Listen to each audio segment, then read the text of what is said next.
welcome to Randolph and Martin's Friday Night Sports Talk. No guests on this week. We've got a bumper one next week with quite a few fans on. So we're going to talk about, we'll recap on the season from their perspective as United fans, City fans. We've got a Villa fan on and quite a few different guys on to talk about their season, prospects of the Euros, the selection and what they think about that. But we'll have a chat about it tonight. There's also, we've got Wilder Fury's confirmed. AJ Usyk isn't confirmed. So we've got quite a few things we can recap and go over. Evening, Mart. How are things? I'm very well, thank you very much, mate. How are you? Enjoying the sunshine the last couple of days? Yes, yeah. Weather's been good. Weird football season come to an end.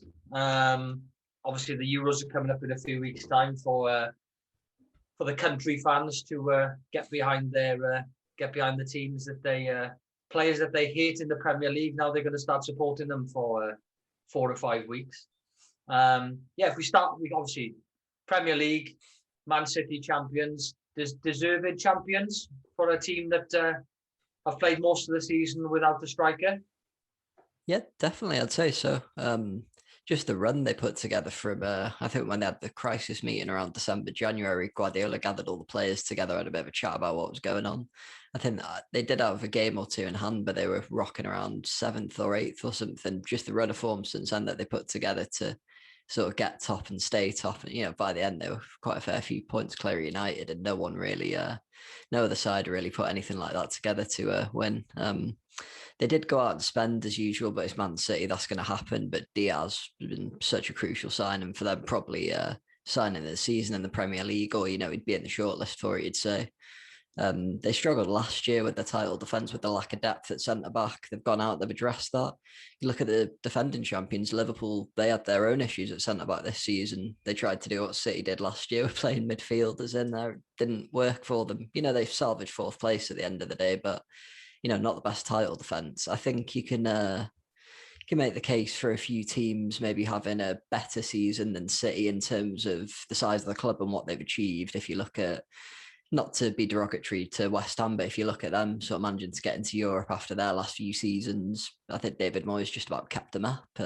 Season just finished before this one. So I'd say City are very much deserved champions. What do you think the turning point of the season was for them? Because they did seem to be just didn't seem like the personnel was there. Obviously, it hadn't changed that much, but the little passes and the little interplay just didn't seem to be quite clicking. Do you think there was anything that? I just think that they've won. They've been there now and done it. They've won it 2 or 3 times, so they don't need to panic. When you look at any season, in the last 5, 6, 7, 8 years, any season for the first 2 or 3 months, It used to be, whoever's top of Christmas wins the league. That was when United's mantra would be get to Christmas and you're in, your first, second, third, and you put a run together and you win the league. Now it's a case of, particularly this season, where it's just been everybody's beaten Chelsea. They've won the Champions League. They got to the final of the FA Cup.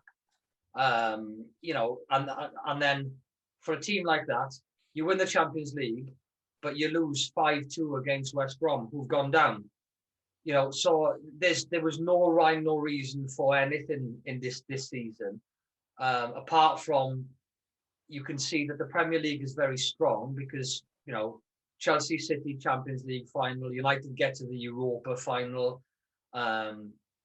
Leicester win the FA Cup and beat a team that were not odds on, but there was talk in February, March of a team that could win the quadruple. They failed at the end, on the last hurdle in the Champions League, the FA Cup, the Carabao, but to get to all the finals, most of the finals, and win the Premier League, as I say, without a striker, Aguero's been missing for 4/5 of the season. Yes, they've got the players in midfield, but unless you've got, and you can see it this season. You look at, United brought in Cavani. it was always over the hill. He's past it. You know, if you're a goal scorer, you're a goal scorer. You know, unless you're 37, 38, and even that's bucking the trend with people like Ronaldo now, who's coming towards that stage. You know, it's gone of the days where, oh, he's 32, he's past it. The fitness levels of the people these days, with the sports psychology involved as well as the fitness, you can be playing, you know, to a high standard at 36. Ibrahimovic, you know, so there's plenty of strikers out there. You got Kane, he's a youngster. You know, he's going to be at probably Man City or Man United or a top Premier League team next year. Cavani's got another year there. You know, so City've lost Aguero. You know, they've sold him. He's their talisman. He's their striker that's been there for X amount of years. You know, he's been there longer than 3 years because they're going to have a statue of him.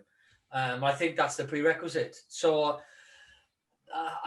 you know, for them to now to move to the next level, unless they get Kane or Haaland, you know, the top two that are going to be available this summer, I think it'll be the same next year. They've got a fantastic midfield.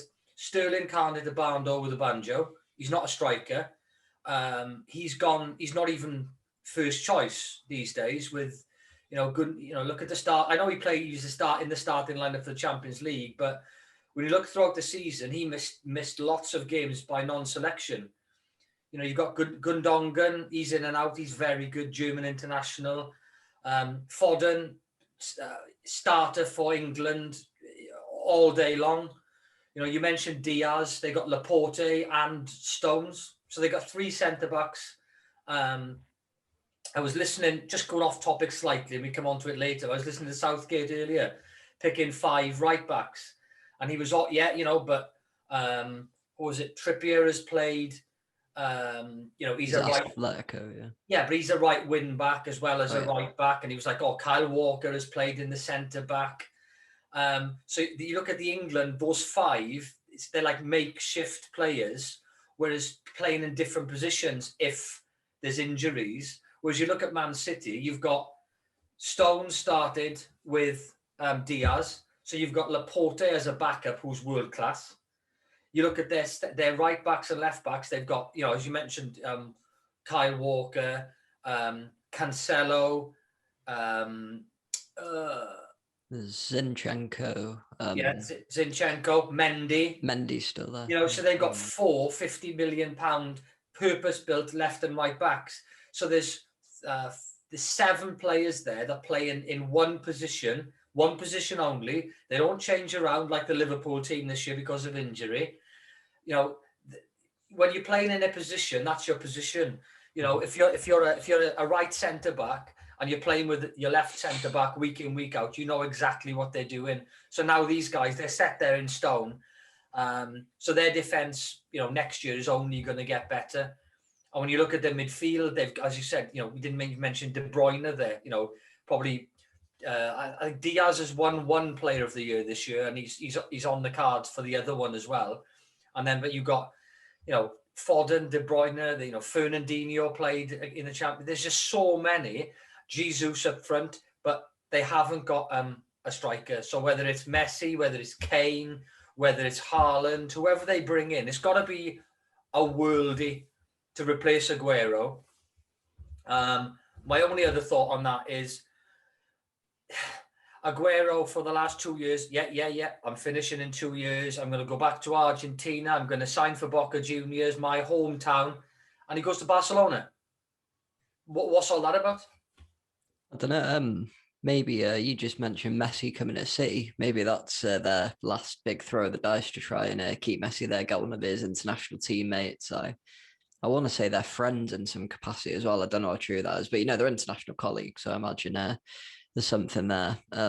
Maybe they're just letting Luis Suarez go as well, and him winning La Liga with Atletico. You know, you don't turn your back on aging strikers, like you said. If you can find the goal, you can find the goal. You're going to do it. Yeah, that's the main thing for City. It's how they're going to move forward attacking wise. Not that they really need anyone else but a striker, really, because they've got, even on the wings, you've got like Bernardo Silva. Mahrez has really come into form in the second half of the season. Foden can play out wide as well. I don't think they really use him there that much anymore. But they've got, Sterling as well on the bench, but he's more of a depth player now. I think he'll go. Like, I think you he'll. reckon so? I think he'll go abroad. United wouldn't have him because I will come on to United in a bit with Martial apparently being offered a £35 million deal somewhere. Was it an English club? Because I was thinking earlier on, whoever's been touted for him, there was a player, and I was like, swap him, because I don't rate him. He's one of those players that plays well in 7-8 games a season, and the rest of the time he's a waste of space. But going back on to City, you just think that they've got to bring in, a world class. They've got world class, but you mentioned them, two players that I'd forgotten about. Mahrez, he's been good most of the season, plays well against the better teams.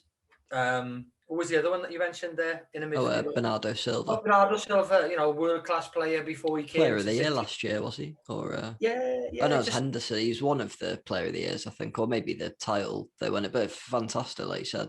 But when they brought him in, he run the game against City in whoever he was playing with before for both games, and they brought him in. The only trouble is when you unless you're De Bruyne and obviously now Foden, anybody else in the team, maybe Diaz as well, and the keeper Edison, but the rest of them, you're playing on a rota, and if if you want to be playing at least once a week, fair enough. If there's Champions League, FA Cup, Carabao, then you're not going to play, 4 times in 11 days, 12 days, but you want to be playing at least 1 in 7. And then some of these guys are missing, a couple like Gundogan, missing 4 games in a row, coming back, scoring 3 or 4 in 5 games, and then missing 2 weeks. You've got to have, any professional sports person, you can practice as much as you want, but when you're on the pitch against opposition, there's nothing like game time. And I think that could be where some of the why City have fallen short in a couple of finals, is you're bringing in guys who might not have played for a week, and it's those tiny margins where you look up, when they played. Obviously, they've played Chelsea, and and whoever else they've played in the finals, I can guarantee that those guys are pretty much playing week in, week out, because they don't have anywhere near the squad depth that City have got.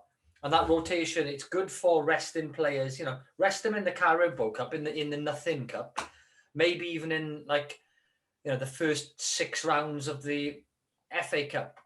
But what they've started doing is that they're picking their best team for the Champions League and for the for the Premier League. This isn't just City; this is all of them. And then they're having the second string keeper plays all the way through, whoever the second string keeper is in any team, they start the Carabao Cup, they go on a run, they get to the quarters, semis and final, and it's okay for the keeper, but any other player, when it gets to the semis, I know it's a bit of a bummer if you've been playing all the way through and then a better player steps in for the semis and final, but if you really want to win it, you've got to play your best team. You should know your status in the club, so if you are I don't even know with City, because there's so many players. Laporte could easily step in and play in the Champions League final, or whoever, Stones, but you should know your rank. And if you get to a quarter final and the semi-final you're playing against a top team and you need your best team out, then you've got to suck it up and think, right, okay, yeah, Diaz is better than me. They've picked him. I've got them through to the quarterfinals. I'm going to win a medal because I've played X amount of games or however many minutes, whatever the criteria is. And, to win any of those, and it's proven they lost to Carabao. They've lost everything apart from the Premier League. Yeah, and we were. I remember saying we were thinking they could easily clear out the quadruple, and with that squad they could have. But I think Guardiola's the kind of manager where he will be quite honest with the majority of the players that aren't sort of the obvious star players at the team that we've already earmarked. But I feel like he'd be quite sort of realistic with the players, telling them sort of gauging how many games are going to get a season. And he seems like he's very good tactically in that especially. But I think another part of it is his man management style. And I think he's obviously got that down because he always seems to have command of the dressing room to a point.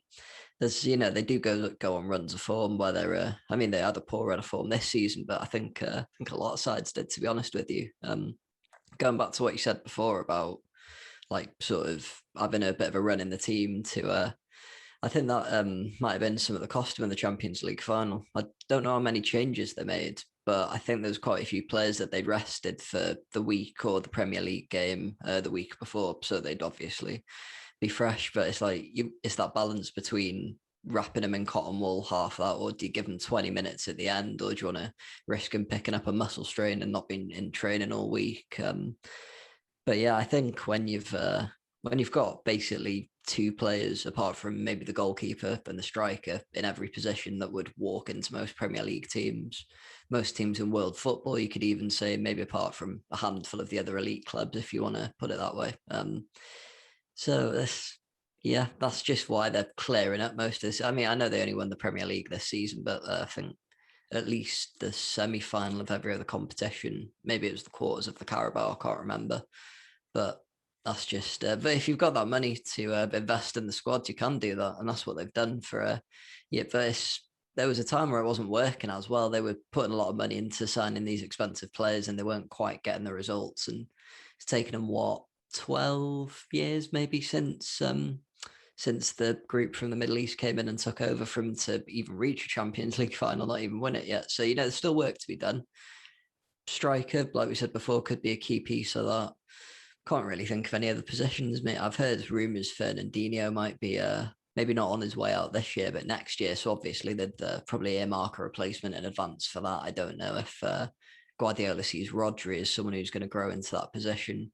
I don't really think. I think he was playing Gundogan in that sort of holding mid role on Saturday. I don't really think that worked for them. But yeah, I think they're probably favourites to retain the title again next year, depending on a bit of transfer market activity, few players form in the Euros over the summer, but probably a good time to be a City fan, I have to say, and better than supporting my team. I think that they're bound to pick up. I say you got Kane. Kane is gone. He's finished with Spurs. So who's he going to join, United or City? If as a United fan, I'd like him at United, but if I was a player, I'd want to be joining City.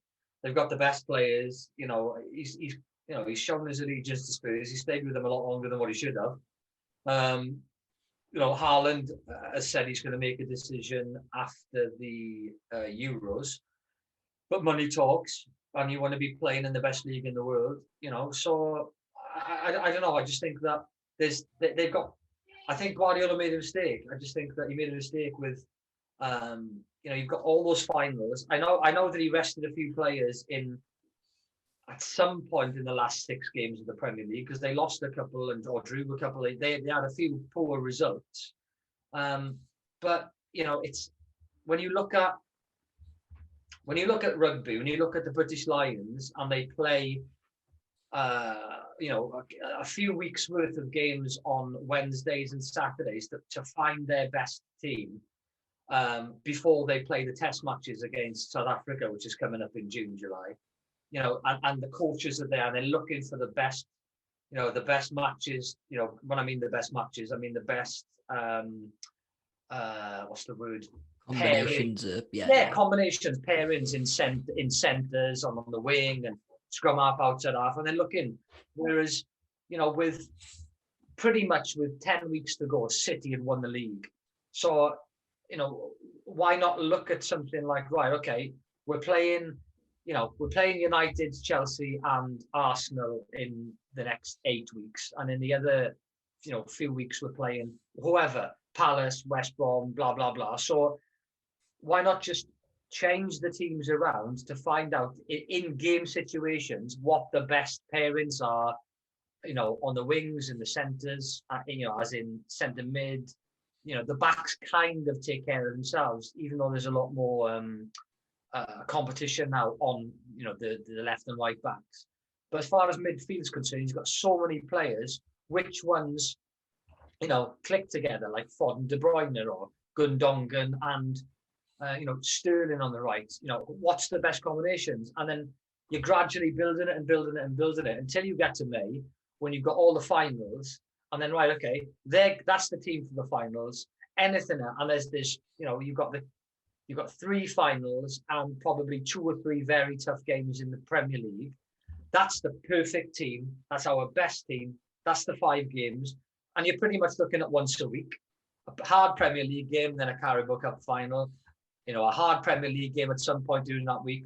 Then you've got the FA Cup final, and then you're finishing off with the Champions League final a few weeks later. But so you are resting players, but then you are playing them as well, but in different combinations until you get the perfect side. And he's got the perfect side there, but it just seems, as you said, they keep swapping and changing. So if Foden and De Bruyne are playing in the first week in April, with Sterling and Gundogan, and then the following week they might be playing again, but they might be playing with Fernandinho, who is a different kind of midfielder, and they might have Bernardo Silva, who's a different kind of player. So you've got to change your game around who you've got. Whereas if you're, it's perfect example is and I've mentioned it before, is the Paul Merson scenario when they had the Invincibles. They're pretty much the same team week in, week out. Robert Perez, forget the defense, they were very good, but in the midfield, defense, you're the defense. You all know you've got to move up for offside. You've got to, you do your bit. Whereas in midfield, it's a different animal. And you had Perez and you had Merson, Vieira, and they all knew exactly what they were doing. And Merson used to play a pass, and Ian Wright would run before the ball was passed because it was telepathic. You can't do that in a midfield where you're running different runs on every different week because you're playing with different midfielders. You don't get the cohesion, you don't get the telepathy, and it's kind of like a vicious circle. It's like, well, you've got so many midfielders, you've got to accommodate them. Okay, but find the best ones, the best combination, and that's what you play in the semis and finals. That's the only way to win. And it's proven this year they've won nothing apart from the Premier League. Yeah, I just think City need to press on in the summer. They could maybe even sweep up the quadruple again next year if they bring the right people in. I think I've said, I'm repeating myself a lot tonight. It depends on who other people bring in over the summer as well. You look how Chelsea have played towards the tail end of the season. Could they, under Tuchel, maybe make a challenge towards the title? United were fairly consistent as well under Solskjaer, I have to say. Cavani, like we said, I think like you said before, sorry, he scored a fair few. Is it another year you've extended his contract for? Or is it another 2? No, 1 year. Obviously, if we come 1 year. We may as well come on to United now. Obviously that's City done. I just think that exactly the same. Their defense is fine. Their midfield, they've got plenty. I do think, as I say, maybe Fernandinho may go. I think Sterling will go because he's not playing. You've got to be playing a lot more than what he played this season, and it's because he's been dropped. He's been not selected. Will anyone be willing to pay the fee for Sterling? I think it was 50 something that they signed him for, or 40 a couple of. They might take that. It might even be a make way for somebody like. In fact, what was the? I think it was Martial. I was thinking 35 million, and it was a team abroad, maybe for. In fact, I think it might have been Tottenham. So it might have been 35, and I was thinking that could be for Harry Kane. Exactly, a good sweetener. But yeah, it's they need a striker, and if they get rid of Fernandinho or Sterling, they'll have money. Obviously, they got money anyway, but to do with the fair play rule or whatever they swindle themselves into this year, it's interesting. We'll just have to wait and see. But yeah, if we move on to United, what were your thoughts on? Obviously, they've went pretty far in the FA Cup final of the Europa, and second in the league in the second season of Solskjaer. Yeah, I think I said it to you on the last show. I'm not really sure whether United have done really well under Solskjaer, and he's done a cracking job with the players he's got, which I think I'm leaning towards a bit more now. Now the season's ended properly. I think there was a lot of questions about the defensive partnership. I think you settled on, was it Maguire and Lindelof more towards the end of the season when Maguire wasn't injured. So I think they've worked quite well together. I did quite like Eric Bailly from what I've seen of him, but I think he's quite injury prone. So like, with any player in any position, it's tough to keep him and sort of put them in the team if they're injured all the time. Luke Shaw, in my opinion, as well, has done quite well this season. I think he's been a bit poor maybe the last year or two. I think under Mourinho, he was heavily criticised, especially by Mourinho as well. So I think he's done well to bounce back. That can get a reaction out of your players sometimes, but you sort of walking a tightrope a bit, and you sort of slag off the wrong player to the press and it can turn the whole dressing room on you. I'm not saying that was a contributing factor from leaving, but so that perceived arrogance does rub me up the wrong way a bit. But I thought Shaw had a very good season. Wan-Bissaka, just to finish the defence off, he's another one who can. I think he's quite good going forwards, but defensively he needs to work a bit. But he's 20, 21, 22, so he's still really young. He's going to develop that side of his game, hopefully. And just like the Liverpool defence last year and the City defence this year, maybe not so much City because they have a lot of rotation in certain positions, but when you establish that partnership in a back 4 or 5, especially even between like a centre-back and the full-back on their side, they sort of their trust in their centre-back, like you've got Van Dijk covering in behind Alexander-Arnold, that worked really well. So maybe Maguire playing on Wan-Bissaka's side, or I think Lindelof actually started out as a right back, didn't he? So maybe he could I think we said as well. He's very quick, Lindelof. He's very. I think the only problem with, obviously you've got De Gea and Henderson, so there's a good competition in defence. But yeah, that's the sorry, in keeper. That's the defence. But I think the big difference is it's the backup. Shaw's first choice, Wan-Bissaka. You've got for me, Bailly is a very good player, but as he's injury prone. He'd be in all day long in centre back for me. He's composed. He's very good, and obviously Maguire. But take away the 5 that we've just mentioned. There's no Walker Mendy. There's no Cancelo, Zinchenko. They've got 2 people in every position who could be first choice, and every other team haven't got that. That's why you can get to all of those finals and semis is because of that. There's nobody else there there's a few promising youngsters coming through. That 16-year-old striker, was it Adam?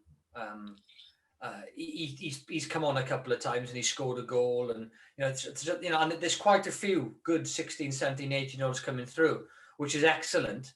United have got plenty of midfielders, plenty of strikers, but for me it's the defence. If they hadn't conceded so many goals this season, not so much conceded so many, just the way they conceded so many. A lot of soft goals. You've got to, if you're going to compete for the title, the team that you're playing against has to earn the goal, as opposed to lackluster defence performances. That was the disappointing side for me this season for United, was that.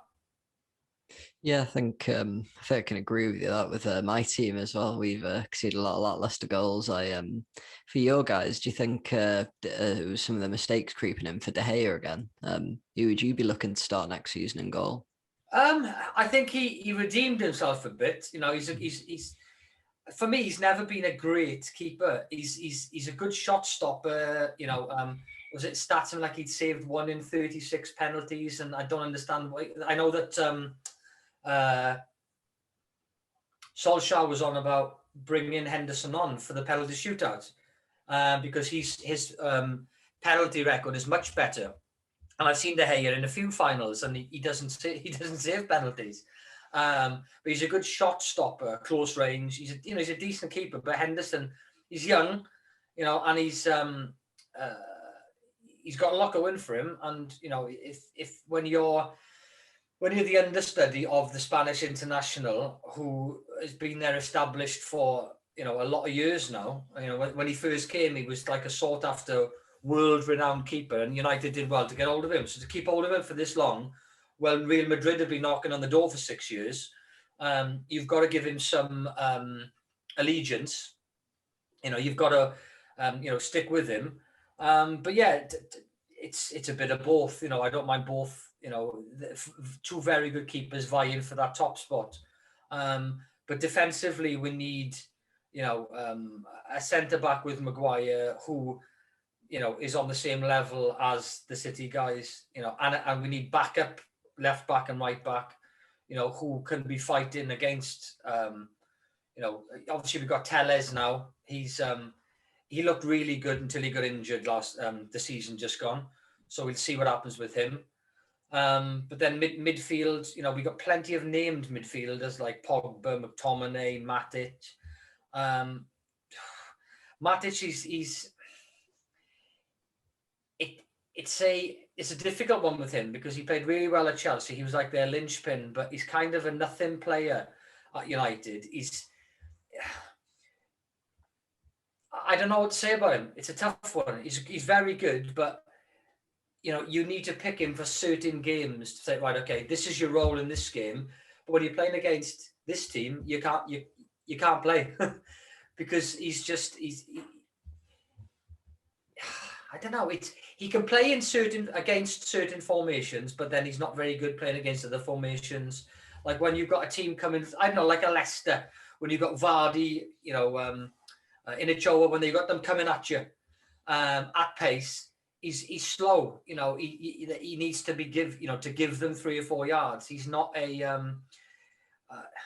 He'd do well playing in an Italian league for like Juventus, where he could spray the ball about and he can play at his own pace. Whereas it's a bit quick for him in the Premier League, especially now he's a couple of years older than he was at City. At Chelsea. So for me, he reminds me of when Juan Veron came to United. He was awesome playing out in, I think, where was he playing? It wasn't Inter Milan, was it? Well, but he was at Argentinian player. He was very good. Top draw. We paid something like 23 million for him back in the day, which is like close to a world record. In some games where he had plenty of time, world beater. Absolutely fantastic. Put him up against any team that was in your face, didn't have a clue. And for me, Matic is more of a him player rather than a McTominay who was grown up at United. He knows the pace of the Premier League. I take him all day long. So I think for United, you've got, I'd get rid of Matic.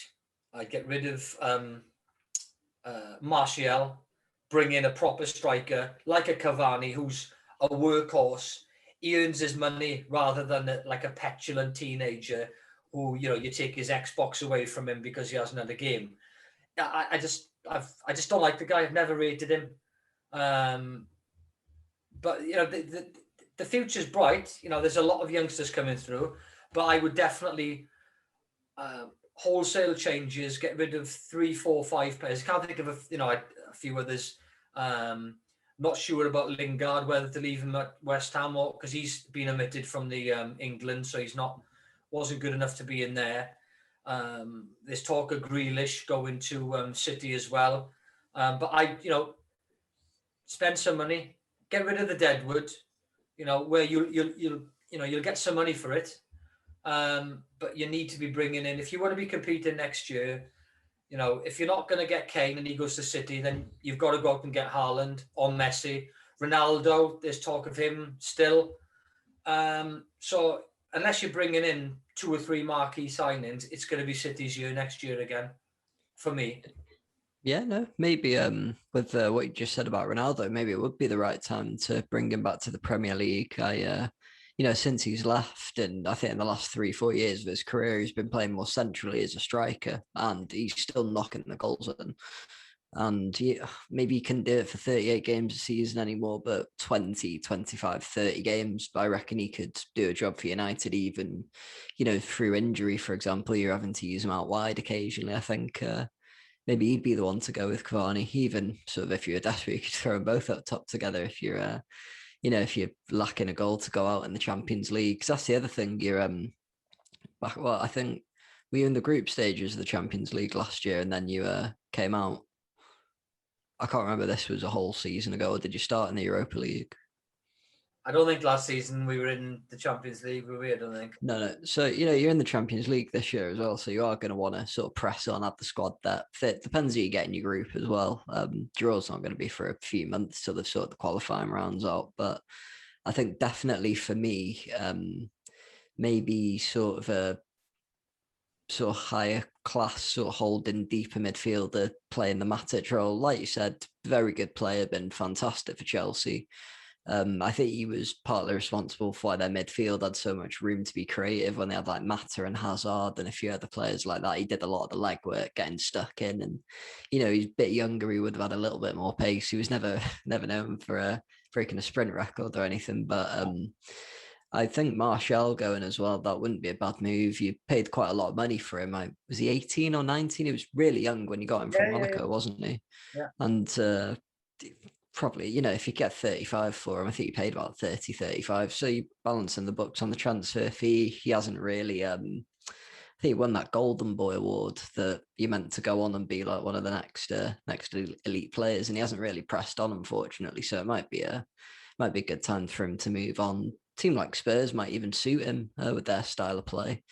But it depends who they get in as manager before saying what style of play they are. I'm sure they want to move away from Jose's park the bus routine.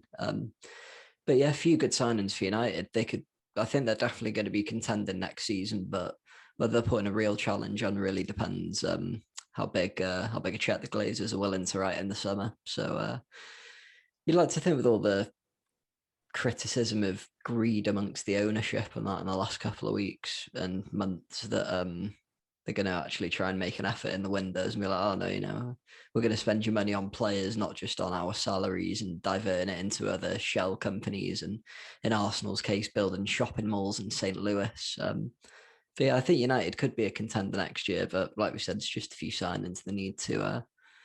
Would you be happy with Ronaldo coming back though? I'm sure 100%. I'm sure most fans would be quite welcoming with open arms.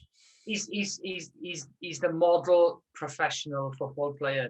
He trains all the time. He doesn't drink. He hardly gets injured. He from a very young age, he's looked up to players who are better than him, and he's learned from them, and he's done it all the way through his career. And he just takes football very seriously. He trains all the time. He brought in sprint coaches to help his sprinting. He's just all the way through, and he's still doing the same, as you say, whatever he is, 35, 36, 37. So he's got, he's got at least 2 more years, and that's just at the level he's playing at now. You had people like Terry Sheringham still playing at 40. Obviously, he never relied on his quickness was in his head. That was the difference. So yeah, get him back, or Haaland, or there's 3 or 4 top players going to be out there touting for a club next year. I think Messi might be one of them. Haaland might be another. Ronaldo will be another. Kane is another. So there's 4 there. So if you can't get one of them, you may as well forget it. Put your money in your pocket. If you're going to get rid of Martial and 2 or 3 others, you still got people like, Juan Mata still there. He popped up with a goal last couple of games of the season. You've got Mata, you've got Martial, you've got Lingard. If he's out on loan, so if he's a permanent move, there's another 25, 30, 40 million there. You could easily get 100 million for those 4 or 5 players. Bring 2 world-class players in. Ronaldo will be maybe, I don't know whether he's out of contract, but they want to get rid of him anyway. So you bring in a couple of players, because other teams are going to do it, and then you'll be left behind. I think Champions League is a big pull. So they're in the Champions League next year. So is City. So if you want to be playing Champions League for a massive club like Man United, then now's your chance. If we move on to Chelsea, obviously winning the Champions League last week has put them right up in the Haaland stakes. I've heard his name be mentioned with Chelsea. Obviously, Abramovich is multi-billionaire. I'm not going to say they've been lucky, But they haven't bought, obviously, because of the transfer embargo that they had in the last couple of years, they haven't brought on a lot of players. When you look at their team, you've got Kante, who's been there for a couple of years now. They haven't had any new signings. Pulisic, the American international, very good. Kante was awesome in the Champions League final. He run the show for Leicester to win them the league, and he's run the show for Chelsea to get them in the top four. Small little guy, great character. Supposed to be a lovely guy as well. So they haven't brought in, they've got rid of people in the last 5, 6, 7 years, like Ian Robben to Bayern Munich, and top players. They've kept their nucleus, like Aspilicueta, and they brought in Mendy as a keeper because Kepa was flapping a bit. But for me, they've had a cracking season when they haven't invested much. So if they can invest something now to go on to push forward with the league as well as the Champions League next year, they could be title contenders. Yeah, definitely. I think they only bought 2 or 3 over the summer because Thiago Silva was a free signing, so you just pay him wages from there. Werner's been, Timo Werner, a bit like Raheem Sterling. He can't hit a barn door with a bazooka, so don't really know what he's going to do from there. He did seem to play quite well as a winger in the Champions League final. Or I know everyone talks about how really good City's front three is like a fluid unit has been. Same with Liverpool over the past couple of years, but look at how Chelsea played. I think it was Mount, Werner, and Havertz. They started with those 3 were fantastic. But like you said, they've got that nucleus of players, and also they're developing the young lads coming through as well. Mason Mount, I just said about, spent a year with Lampard at Derby, but then he was basically straight in the first team. There's what's the right back called, Reece James as well. But I thought he was brilliant on the Champions League final night. Sterling didn't have a great game, but he kept him quiet anyway. Some really good interceptions. I think he was looked a bit nervous to start off with. He would be if you're a 23, 24-year-old lad starting in a Champions League final, but he really grew into the game, didn't let the occasion get the better of him or anything.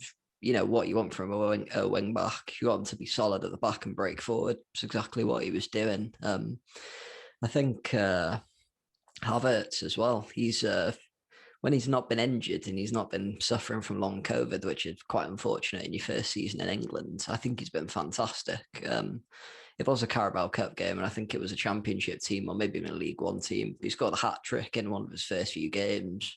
Yeah, he's he got the winning goal on Saturday night as well. I think that was actually his first Champions League goal, but he did score quite a few last season in the Bundesliga when he was at Leverkusen, because everyone was raving about how good he was. Such good technical ability with the ball. Looks like quite a skinny lad as well. Sort of not short, but sort of a bit lean, but he seems quite strong on the ball. Doesn't get rolled over constantly like a few players coming into the league. Technically gifted, cracking left foot as well. Really good composure with the finish around Ederson as well on Saturday night. But yeah, I think Chelsea have done really well, especially Thomas Tuchel coming in. I think, like we've said on previous episodes, with players taking over as manager, Lampard, he's been a player. He knows the day-to-day workings of a football club because he's lived it for 20 years, but he still needs to learn how to set a team up tactically for a different situation or for a final, or how to balance a sort of squad for a couple of games in a run. They've been able to do that with Thomas Tuchel, and when it's come crunch to these big games, I think he's beaten Guardiola in all three matches that he's faced in this season. So that's a good record to have. He knows how to set his side up to get a decent result, and proofs in the pudding on Saturday night when they won. I thought Chelsea were very good value for the win. City threw the kitchen sink at him in the last 10 minutes as well, didn't they? It was long throw-ins into the box. Big Sam would have been proud of that Route 1 footballer, I have to say. It's quite reminiscent of how the last 10 minutes of the Wales-Italy game were going to go. We were trying to lump it up to Kiefer Moore. But yeah, I thought Chelsea were excellent value for their win. But it's a bit of a weird statistic that both years they've won the Champions League, they've sacked the manager mid-season, and the manager that's come in has gone on to take them to Champions League final and win it ultimately. So maybe Abramovich needs to get his P45 out more often mid-season too. We don't want to encourage him, do we? No, I was going to say he gets it out quite often, that B45. I think Havertz was a very good signing. He had a great start, but then he got COVID, and then for like the 3 or 4 months period he was quiet. And yeah, he'll be a very good one for next season.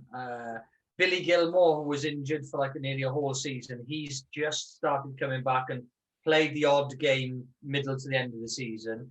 He was unbelievable the season before. So if he's backfiring as well with the nucleus that they've got there, he's going to the Euros, I think, as well. They've named it in their squad for Scotland. Scotland, yeah. So it'll be interesting with them because Werner, he makes all the good runs. He's lightning fast, and he's hit the post that many times. He's got offside rules so many times. I just think that he just needs a break. He needs a break where he can bang in a couple of goals. If he gets a run of 2 or 3 games and scores, I think he'll be unbelievable. But it's a confidence thing with him. When you don't score, then you don't score again, and then that 2 games turns into 5, turns into 8.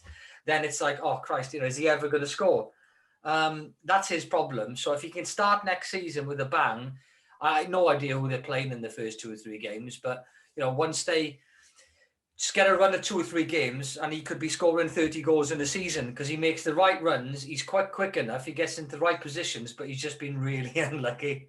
So you've got to stick with, class is permanent, form is temporary. And I just think that's a perfect analogy for him. He's very good, with Germany. And I just think he's a great player. And, on the whole, they've had a cracking season, 3rd in the league, final of the FA Cup. Obviously unlucky to lose against a very good Leicester side on the day. That offside goal, right at the end of time could have changed it for them. And then winning the ultimate, winning the Champions League on a season really where they've been on and off. As you said earlier on, they lost 5-2 against West Brom. You look at some of their games last season that they'd lost. They've had a cracking, statistically looking at their season in black and white at the end of the season, 3rd in the league, Champions League winners, FA Cup final. You'd be like, that's a brilliant season. So Abramovich is going to be happy. And I presume when he's happy, he's going to sign his name to a few checks in the summer. I think Tuchel didn't even know he was going to be there this season. His contract was only to the end of the season. So I think he said to Abramovich after the game that I guess I'm going to be here next season. So if he is, which there's no reason why he shouldn't be, because he's not going to go to Real Madrid now because Ancelotti's gone there from Everton. He's not going to go to like Pochettino might be coming back to Spurs. Yeah. There's 2 or 3, isn't there, that have gone through in the last couple of days, managers in top jobs. Nuno's gone from Wolves, and he might be going to Crystal Palace, which is a strange one. If that's the case, why would you go from a team that's pushing for top 10 and you've been there for a few years, you're established and loved, to go to a team that was kind of battling relegation for most of the season? So there's a few weird ones in there. What are your final thoughts on Chelsea?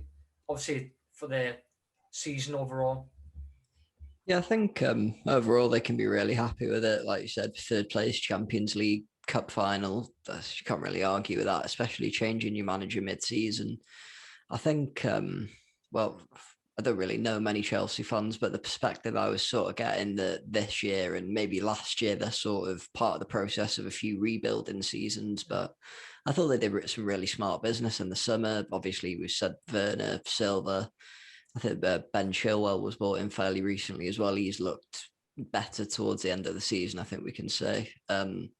What's the other one that they got from Ziyech, when he's been fit as well, he's been really good. Very good, yeah.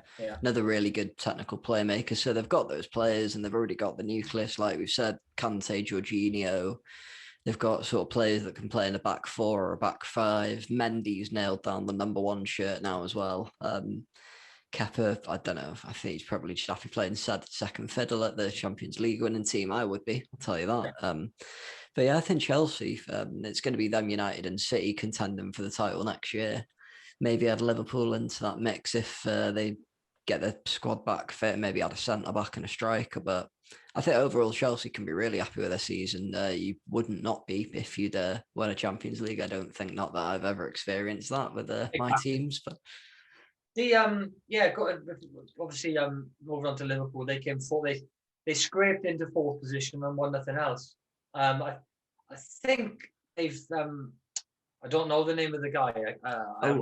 Kanate. That's the one. 32 million release clause for him. So, but they're gonna.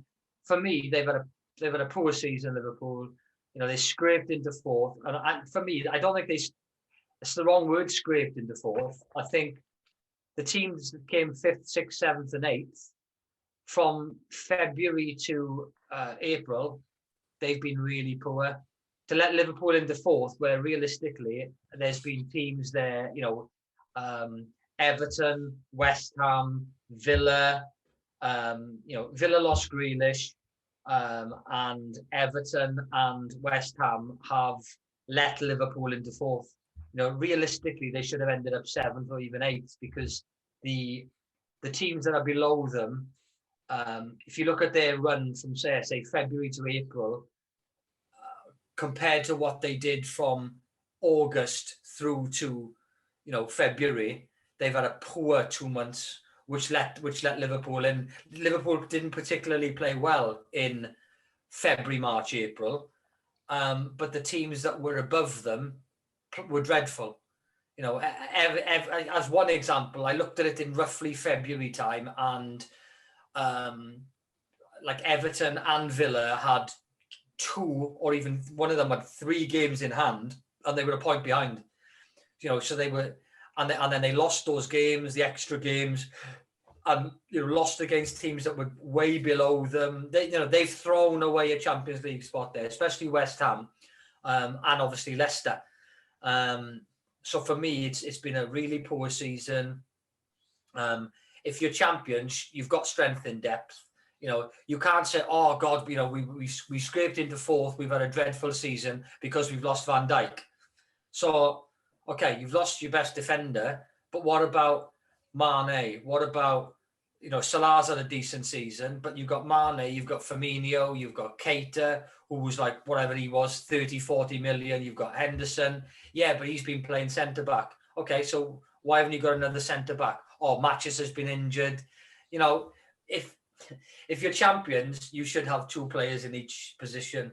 Not as good as City, but you should have players who are purpose-built centre-backs. Your excuse can't be, oh, we've played Fernando as a centre-back. Not Fernando, what's his name? Henderson and... Fabinho at centre-back. They've brought in, a couple of players. And, oh, yeah, he's been playing out of position. That's no excuse. When you're champions of... England and champions of Europe, and you haven't got enough players in your squad to put 11 out week in, week out in their, respective positions, then that's poor. And they've had a poor season, and they were lucky to get fourth, and they won nothing else. No, that's spot on. I didn't actually realise how little sort of squad depth Liverpool had in defence and maybe even in midfield. I thought they'd cleared a lot of their deadwood out and made some smart signings. But, when you're playing half a season with, I think Nat Phillips was 24 or 26, and he'd never made a single first team appearance for the side. And then you're dropping him in for Liverpool United and Liverpool City 2 weeks later in an FA Cup round the 16 game, What would you say is their smart signing? Who were their smart signings? Well, Van Dijk, but it's a big money signing. Oh, Obviously, yeah, that was the one that clinched the title. Year before, yeah. Year before. Oh no, he was the year before, wasn't he? I think, yeah. I think Jota probably their smartest one this year. He's been fantastic. Wolves have really missed him when he's been fit, of course. I thought he was quite underutilized for the first part of the season, especially like you just said before. Mane's been really poor this season.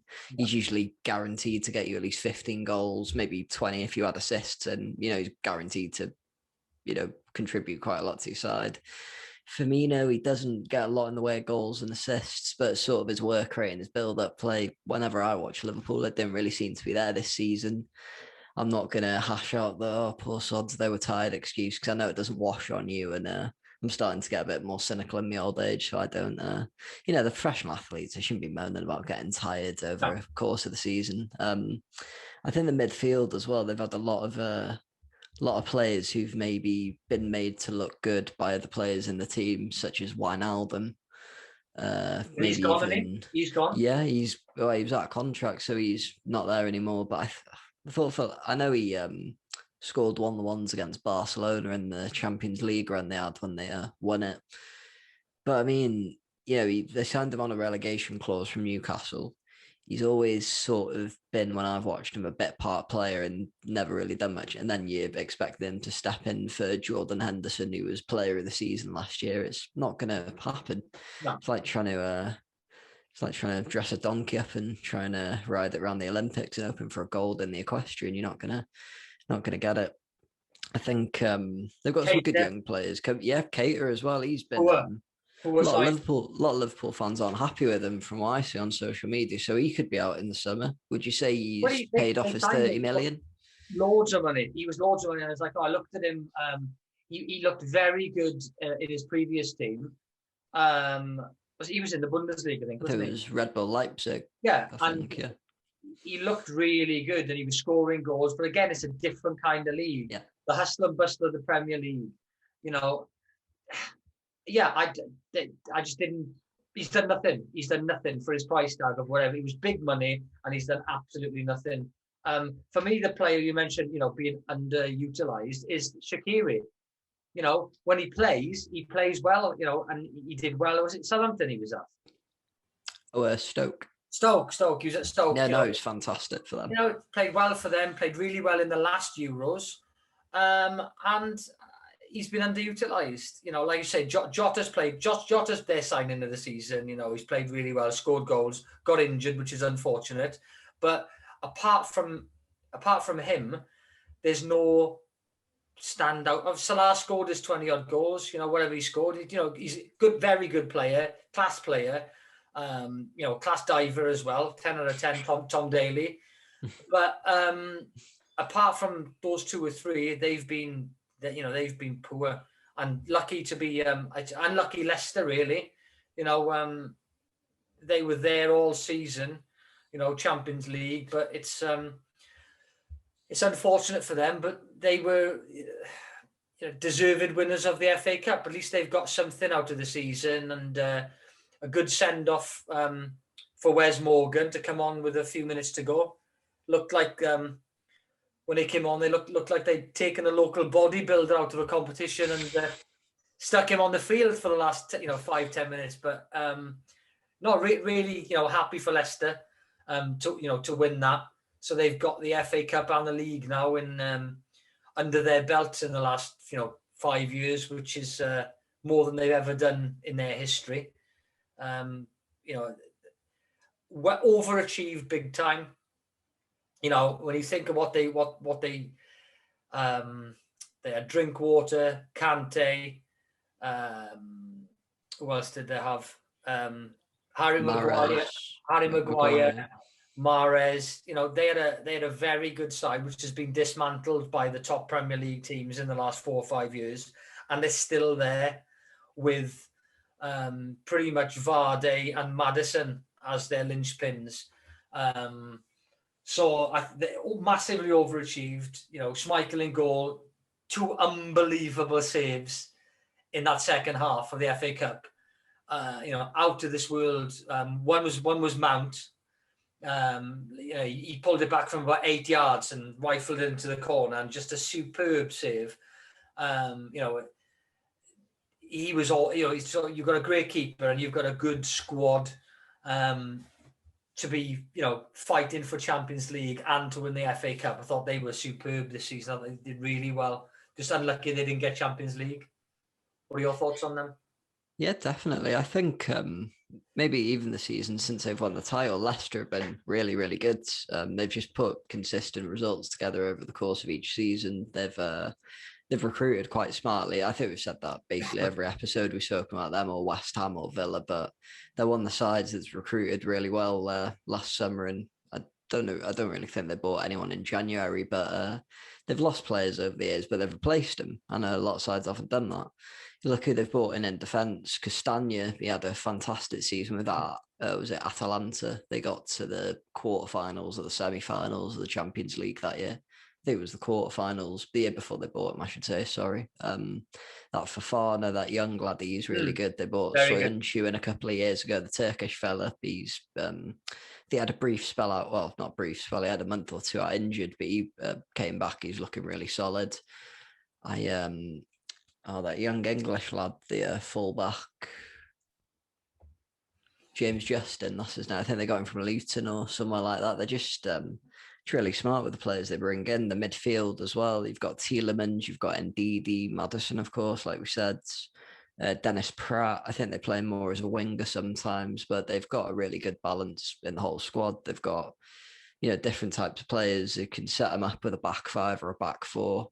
I think Rodgers usually likes to opt for back five in the bigger games because they want to try and soak up more pressure. But I can't remember any specific results now, but they have had games where they've beaten the bigger sides. But could you consider Leicester a bigger side now? I personally would. If you're going to call it a big six or anything like that, surely the teams that are finishing in Europe consistently every year, Leicester, you've got to put them into the question now. Maybe Wolves were maybe on the cusp of it, but they had a bit of a poor year this year. I think Jimenez and Jota were the obvious sort of two reasons why they didn't really push on. Can you consider Arsenal a big club anymore? I wouldn't really. Tottenham, if Kane leaves, they're probably one of their 3 or 4 world sort of elite. You probably I'd say you consider Kane world class, maybe Loris, but that's about it. In a Spurs side, maybe Son actually. Bale, maybe.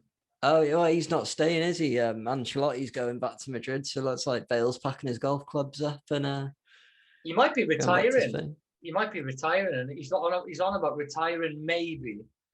So he can focus on his international career, of course, and golf. And he's about being a pro golfer because he plays off about 4, I think. So he's a decent. Well, if you're playing every day, you know, if you're a talented sportsman and you're playing something on a 4 or 5 times a week basis, you know, you can get down to single figures. You know, it's a difficult game, but when you're playing all the time, and he's probably got a pro giving him lessons and stuff, you know, he's going to be, you know, there or thereabouts. But go back to Leicester. Yeah, you know, they've got the only thing that you obviously got United, City, Chelsea, Liverpool. You've got to put Arsenal in there as 5. It's not so much down to how big the club is, you know, because you'd have to say Spurs with their massive stadium, and a few others would be above Leicester. But it's more for me. It's the squad, it's the strength and depth. You look at Leicester's squad, and you know that's why I'm saying they're overachieving, because they haven't got a squad anywhere near the depth of any of those other teams that we mentioned. You know that was it. Tielemans, he scored in the final, didn't he? Yeah. What a goal! Great finish. What a goal! Absolutely unreal. You know, so he's Belgium, isn't he? Belgian, yeah. Yeah, so you've got you know he's a very good player, but you know they've lost their best players. You know they've lost their Kantes, they've lost their Drinkwater. You know, sat on the bench for Chelsea for 18 months. You know, Mahrez is at City, Maguire at United. They've lost their best players apart from Vardy. You know, 4 of their 5 linchpins of that side have gone. So you replace them with good players. They're not as good as those players. That's why they haven't won the league this year, because it was, you know, the stars aligned with all those players in at the right time. Bang, they've won the league. And it you know, I'm not saying it won't happen again, but it won't happen again. It's one of those freak moments where everything happened at the right time. So if it was me, I wouldn't put them as one of the 6 biggest clubs, but I would put them in one of the top 6 clubs, if you know what I mean. Yeah. You're saying Arsenal aren't a big club at the moment. I agree with you 100% on a top 6 club form, but when it comes to the top 6, the big 6, they've got to be there because because of their fan base, because of the size of their stadium, the club, their wealth, and when you do look at their players, Aubameyang, Lacazette, just take Aubameyang and Lacazette, put them, and you got Vardy, and they'd be like, oh, who else have they got?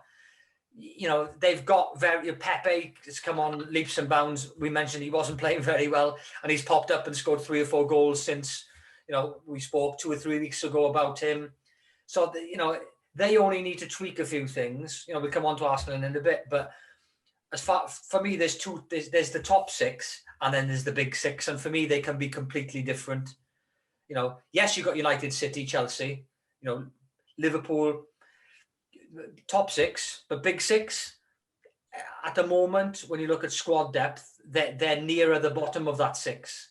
They're not pushing for top 6. Whereas you could say Leicester are pushing for that top 6, but they're not a big 6. It's that for me. There's two stories for me on that. But yeah, no, I agree with you. Cracking season, and it's unlucky that they haven't got Champions League next year, where they would attract a few more players. I think Liverpool now, because they're in there, they could attract a few more. If Van Dijk is back, he's up there. Him and Diaz are the top 2 in the in the country, if not top 6 in the world. So it'd be good to have him back to create the stability. And then if you drop down below those teams, then obviously we can skirt over these because we'll have a couple of the fans on next week. But Leeds ended up on 59 points, where Pricey thought they would get to 50. So he's going to be over the moon next week. Villa, disappointing running because they could have been pushing for top 6. Wolves, obviously lost Jota, lost Jimenez. They had a poor run. So for me, they've had very good seasons to be top 10. But if I was one of their supporters, I'd have been. It's one of those what could have been seasons. What are your thoughts on all of them? Yeah, definitely. I think Leeds maybe not so much because it's their first season back in the Premier League. I think if my team had been out for 12 years, longer than that, something daft like that, might even be verging on 15.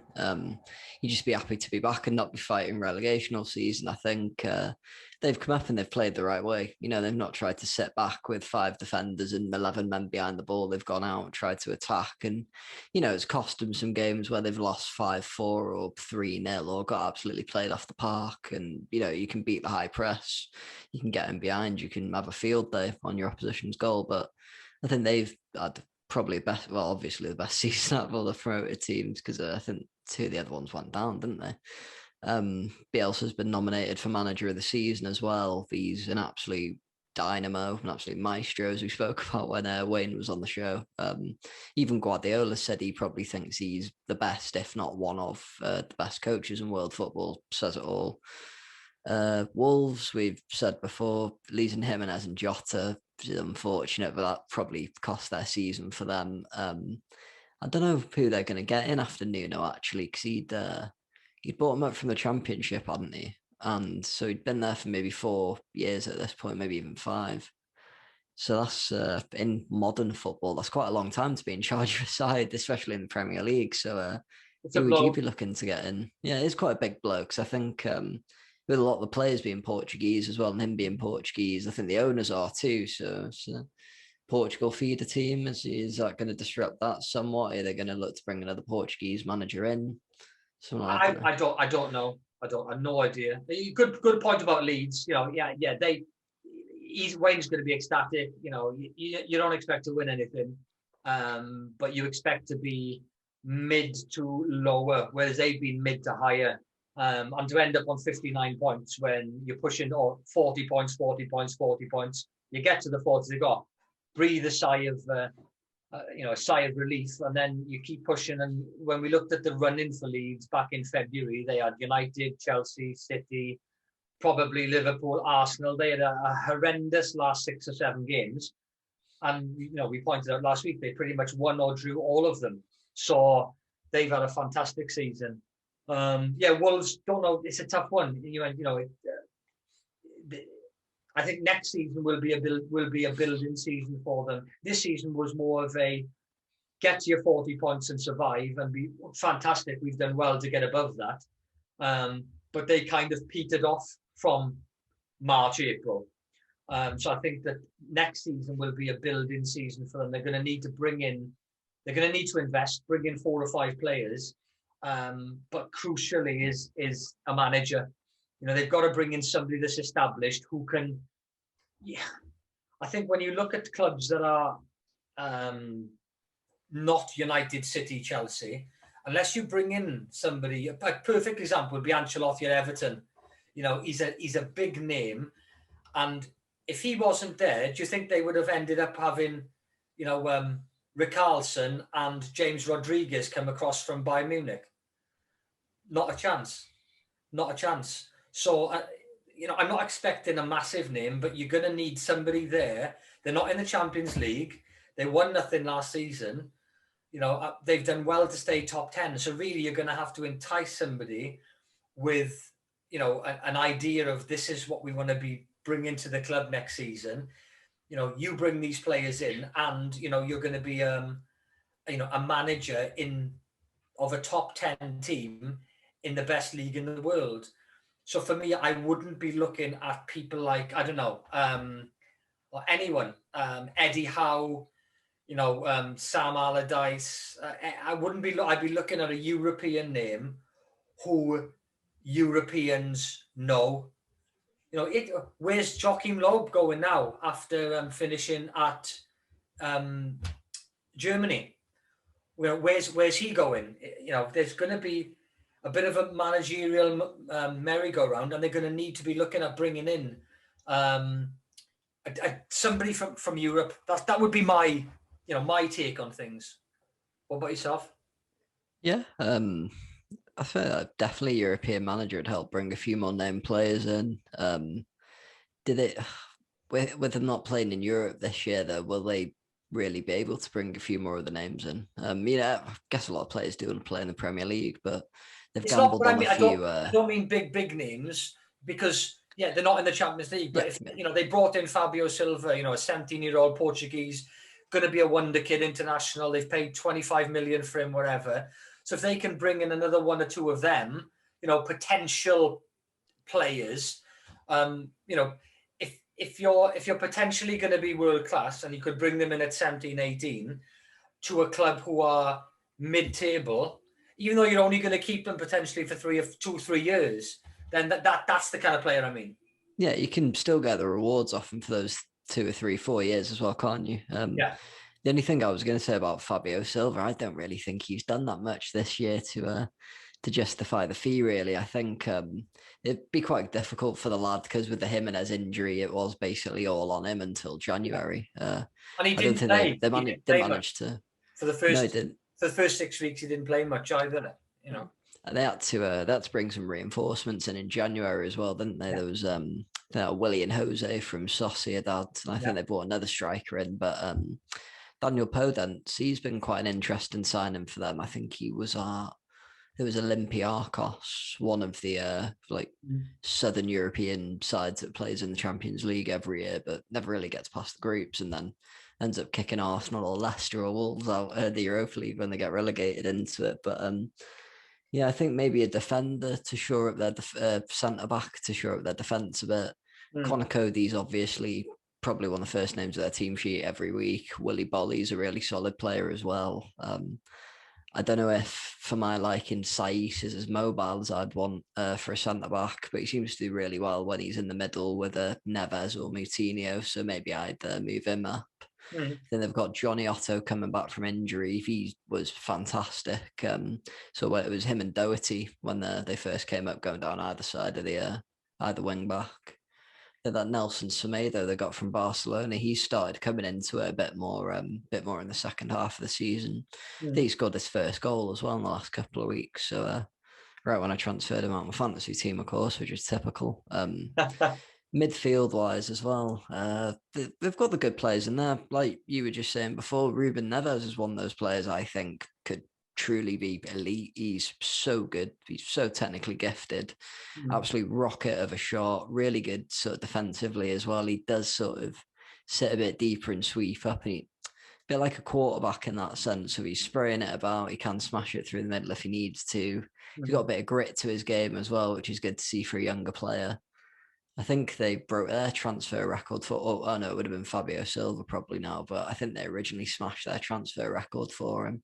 There were quite a lot of teams circling for him as well, so he was a hot prospect of. I think it was maybe three. I think they signed him when he was when they were in the championship as well. So he's had a few years to adapt to the English game. He's done quite well in my opinion. I think they probably want another striker. Yeah, he's. I think he's a shoo-in for that Portugal team, really. But you look at their side now as well, they've got so many good players. They've quietly developed as a quiet favourite for the Euros, in my opinion. But Wolves, like another central midfielder, maybe just to bolster it up a bit and have that depth, like we've been saying.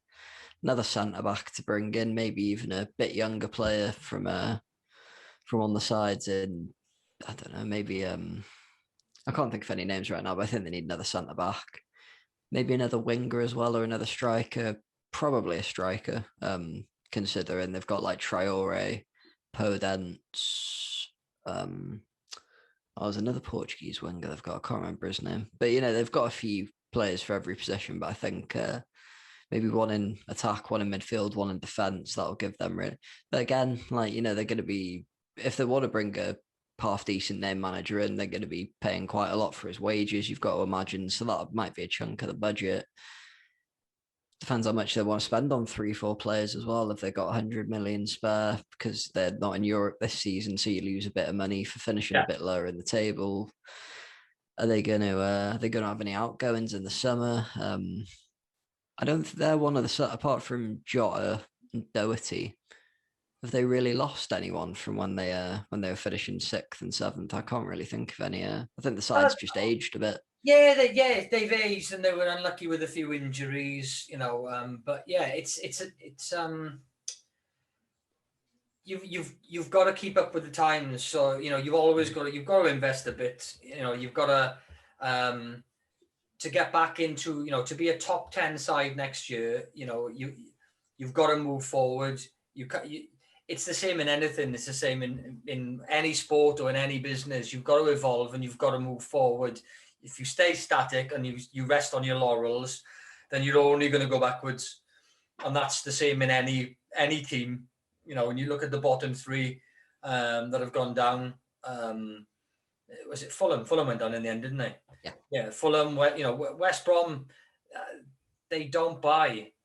They don't. They're this team that they've come up, they've gone down. It's funny that their motto is boing boing baggies, because they're boinging up and they're boinging straight back down. They've been up for a couple of years, but then they end up going back down because they've got a decent team. They're a strong championship side. They win a few games in the Premier League. They had a poor season, obviously, because they were playing catch up from very early on, and then they won a few games against top sides to make it interesting, but just couldn't stay up. But they're a perfect example of a team that don't invest enough money. They're proud of the fact that they're one of the only clubs in the English league that are solvent, that are they're in the black. They want to stay in the black. They don't want to go in the red. But if you don't gamble, then if you gamble and you stay up, you keep your X amount of million Premiership pot. Because because they were saying in that Swansea game, the final to come up is the richest game in football. So if you're going to stay there, you're gonna get part of that wedge, and they've gone back down now again. So how many times have you got to go down before you think, hold on, for us to stay up, we've got to invest? And they're a decent sized club. They've got a good following in the Midlands. Obviously you've got the Villa, you've got Wolves, and you've got West Brom. You've got three good Midland sides in there, but they keep ending up struggling near the bottom, or they don't push for top half like what Villa and Wolves have done in the last 2 seasons. Villa, obviously, they got Jack Grealish, they've got Owen Watkins, who's England international. So you reap what you sow, and they haven't invested in their in the seeds for them to grow, and it hasn't happened. Sheffield United, I think they were down. We had Nicola on the boxer a couple of times, and she's a Blades fan, and they were down really from 6 weeks into the season when they were on a point. Salvaged a little bit of face by winning a few games, because otherwise it would have been extreme. It's embarrassing, but not extremely embarrassing. But that's my take on the bottom three.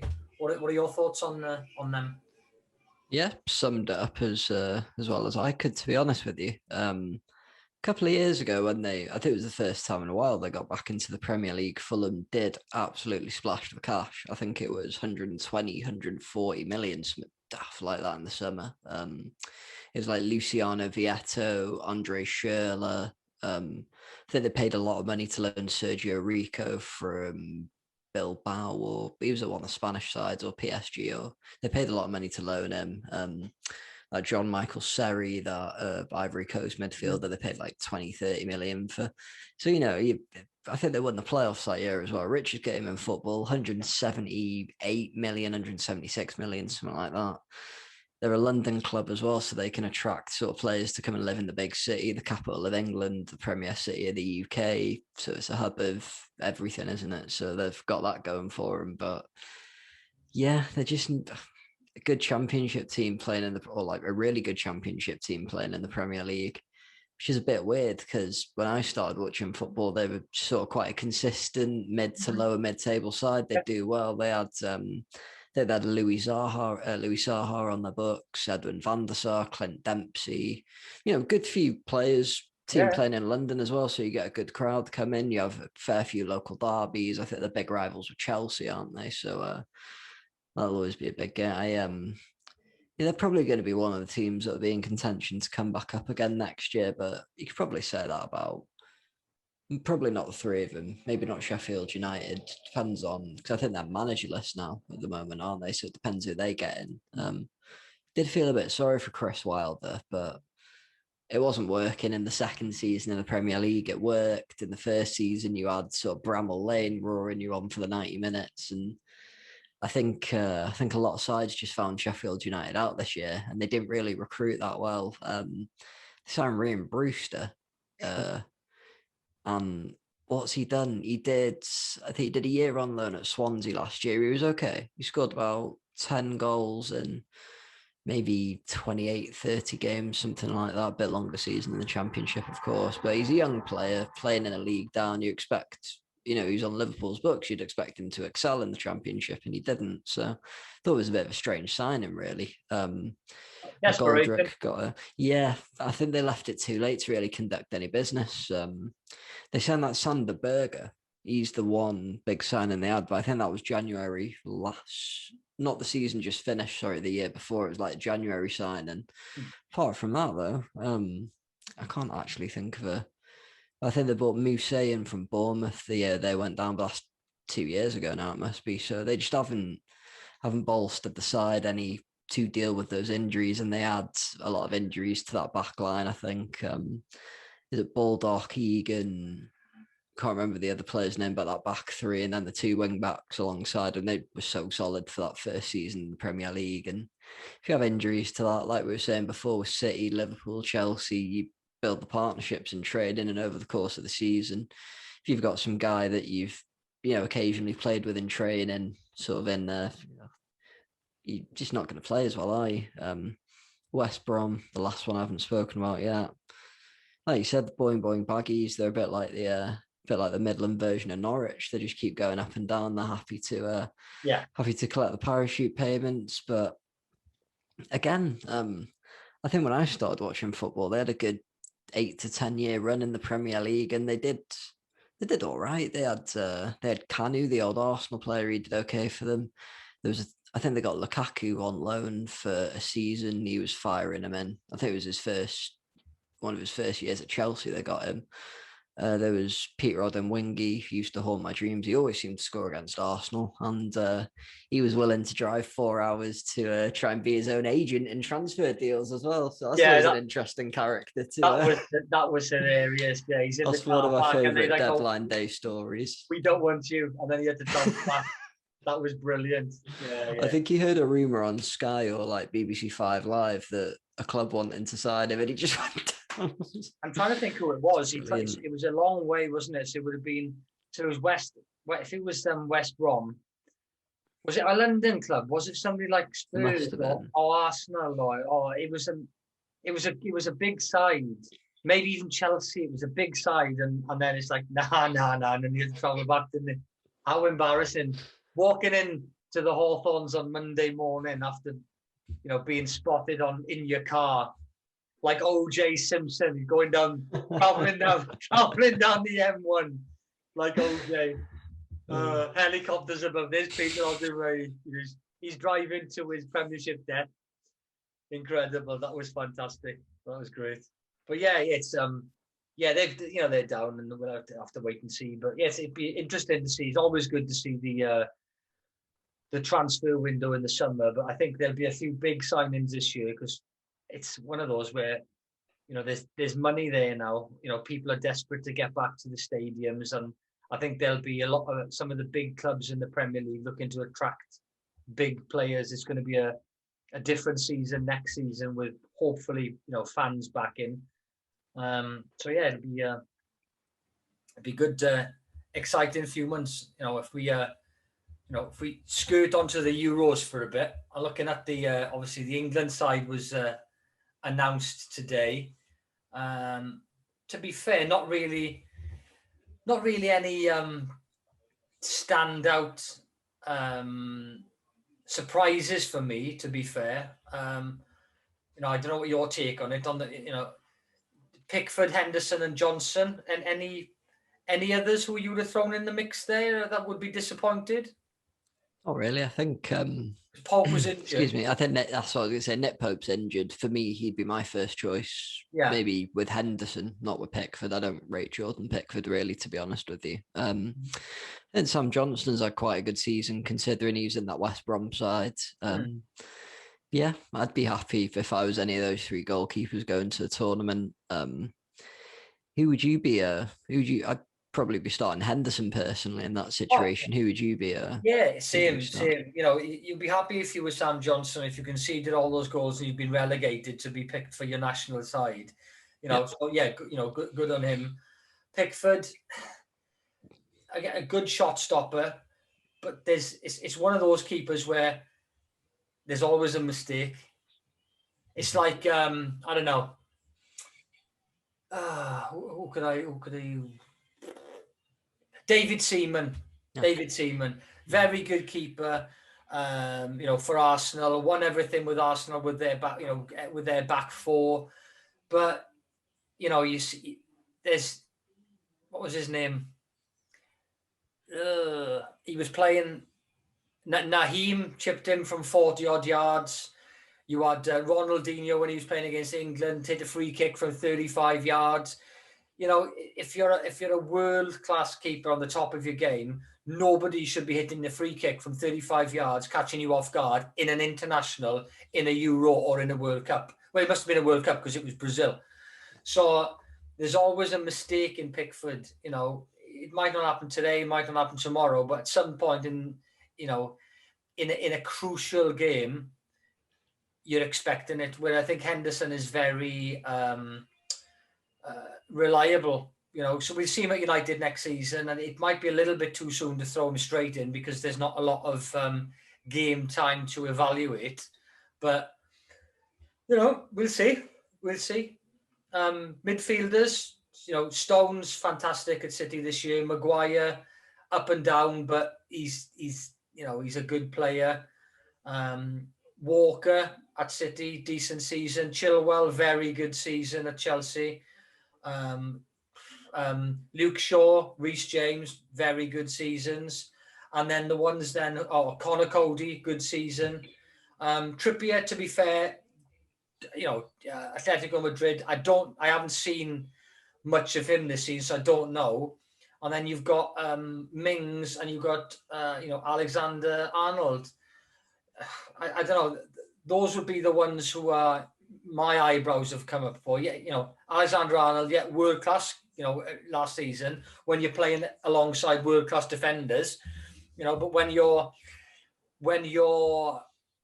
having to carry the can because you've got makeshift centre backs, and then you're playing in a game and you lose the ball more times than anybody else in the history of the Premier League in one game, and you don't have a good season at all, should you be picked on the season before? I don't know. What are your thoughts on, all of them lot? Yeah, 26-man squad, and they've picked 10 defenders. So you've got to imagine by that selection, Southgate's going to be looking mainly for 5 at the back, I'd say. I think the main eyebrow raisers that you've said, I probably agree with. Mings, I think they've probably put him in there because he's the one left-footed centre-back I can spot in all of those names. So, you want a left-sided player as the left-sided centre-back, don't you? I think you can fill in at left-back as well. So there's it's a tournament, they're a bugger for injuries, aren't they? But I think Trippier has played on the left for England before as well. So they've got a bit of depth in there, even though they've named 4 right-backs, which I did think was a bit odd. From what I've heard, Trippier's had a really good season for Madrid. Got Sam living over in Spain, so he follows La Liga a bit. Yeah. Simeone's sides are built on being defensively resolute. He's the starting right back for that Atletico side, and they've gone on and won the league, and he's been a really big part of it, apparently. So I think England are quite lucky in the sense that they have probably 2-3 push world-class fullbacks in that side. I'd say Kieran Trippier is probably world-class to a push. He scored a pretty decent free kick in the World Cup semi-final. He's won the league with Atletico. He did all right in the Premier League, but he was at Spurs, so give the chap a break. He's the other one, Kyle Walker. He's got a mistake in him. He does like to put 2 hands on your back and shove you over, but pace off the scale. But considering he's getting older, I think he might be getting slightly quicker as well, a bit like Vardy, which is strange. Really good going forward, marauding fullback. Good end product. He doesn't score that many goals, but he does seem to like to smash them in from 30 odd yards out, which is it's always good to have in your team. But I think defensively, England is probably, I don't know if I'd say it's probably where they look weakest out of all the positions. If you look at the collection of players in them, Stones, brilliant, amazing for City this season, partnered really well with Diaz. Sure, I've already praised him earlier in the show today. I think he's been fantastic. He'd be my starting left back. I think you'll know more about this than me being a United fan. Are they a bit unsure on Harry Maguire's fitness? Is he coming back? It's still a few weeks. He was on the bench, wasn't he? He was on the bench for the Europa final, so he must be fit. And you've got from then to the actual start, you're talking 3 weeks, and that's a long time.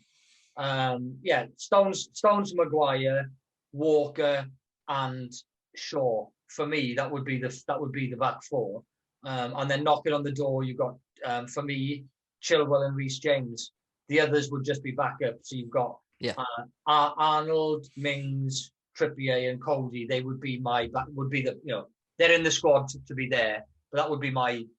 What would yours be? Same or? Yeah, I might swap Trippier in at right back. For an ex-Spurs player, I'm quite a big fan of him, I have to say. Isn't Walker ex-Spurs as well? Wasn't he? Yeah, he is. Yeah, he was ex-Spurs as well, yeah. And Trippier, 3 of them. Oh yeah, cool. That's good. Then I'd probably, if I'm looking for a back 5, I might slot Reece James in as the right-sided centre-back.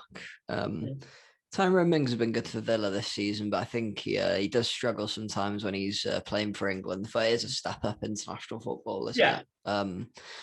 But yeah, I think they've got a good solid defense. But if they lose one or two players, then they're bringing Cody in, yeah. bringing Alexander Arnold. Then can you even Chilwell? He's been a bit patchy all season. Can you rely on them to get a result against Croatia? Can you rely on I them think in he's done well. I think Chilwell is done. He had a not a he had a cracking start injuries, and wasn't another it? one. Yeah, got Yeah. injured and then came back and I thought he played really well. I thought he played really well. He'd be there or thereabouts. He set up the goal in the final. When that was disallowed because he was a millimeter offside. His elbow hair was offside. But yeah, no, yeah, so pretty much the same back four. If we go on to the forwards and go on to the midfielders after, because there's more talking points there, you've got Rashford, Harry Maguire, Calvert-Lewin, and Bukayo Saka.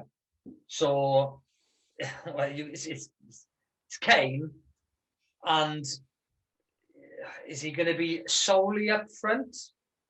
Obviously, we'll come on to the midfielders in a bit because there's just a wealth of talent in the midfield.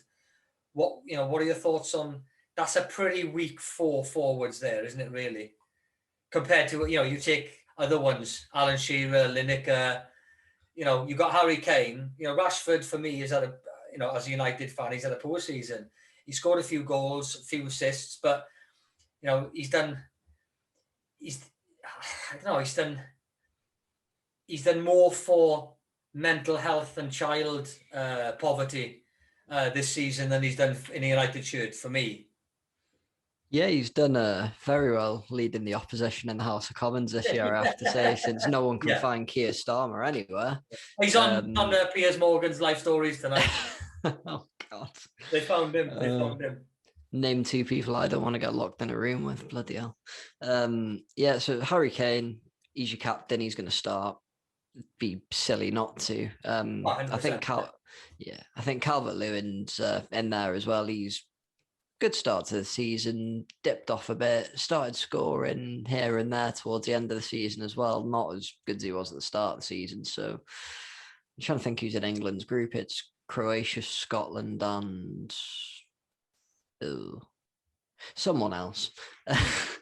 So he might get a start in one of the Scotland game or the other game, but for the Croatia game or any of the bigger games later down the line, I'm going three up top. Yeah, two wingers and a striker. Kane down the middle, obviously. At the minute, based on current form, I'm thinking maybe playing Grealish and Foden if Jack Grealish's fitness is looking a bit better. I don't know how Sancho has been doing towards the end of the season, but for me, they'd be the three to be starting for England. So really, then out of the forwards, Kane would be the only one. That's what I was thinking the same. Oh yeah, sorry, midfielders aren't they really the other two? Yeah, you've got Rashford. Obviously, I wouldn't class him as an out and out striker. He's more of a a right winger. Yeah, he's not like a striker. So like an inside forward type. Yeah. So, but so you put him as a they've got Raheem Sterling as a midfielder, but they've got Marcus Rashford as a forward, where pretty much they play exactly the same position. So yeah, Kane up front, and then none of those other three would be in my 11. And then just the names here, so Calvin Phillips and Declan Rice. Rice is more of a holder midfielder, decent player, but you've got him and Henderson. So they're going to be vying for that spot. But then you've got, to pick three of. For me, if it was me, I'd be picking three of these ones. You've got Foden, Grealish, Sancho, Mount, and Bellingham. For me, Sterling is not in the reckoning for my 11. So Foden, Grealish, Sancho, Mount, and Bellingham. So that's 1, 2, 3, 4, 5. 5 players there who play in the similar roles. Henderson, if he's fit, you got him, Rice, and Phillips is one position. So then the other 3, or maybe even 4, because you're only going to have Kane up front. What would you be looking? You got, let's say, Mount and Sancho, Grealish, Foden and Bellingham. That's some young talent there, big time. Yeah, I wonder what the average age of this squad is actually. It can't be that old, really. Not for the midfielders, no. It's probably No, definitely. between 20 and 24. Probably Carl Walker's the oldest, and they're like 30 odd, 31, 32. But midfield pairing, sort of two central midfielders with his end of season form, Mason Mount's got to be in there, surely, for me. For me, it's a case of who do you partner him with. Rice has looked really good for West Ham in the second part of this season. I think he was a bit hit and miss earlier on.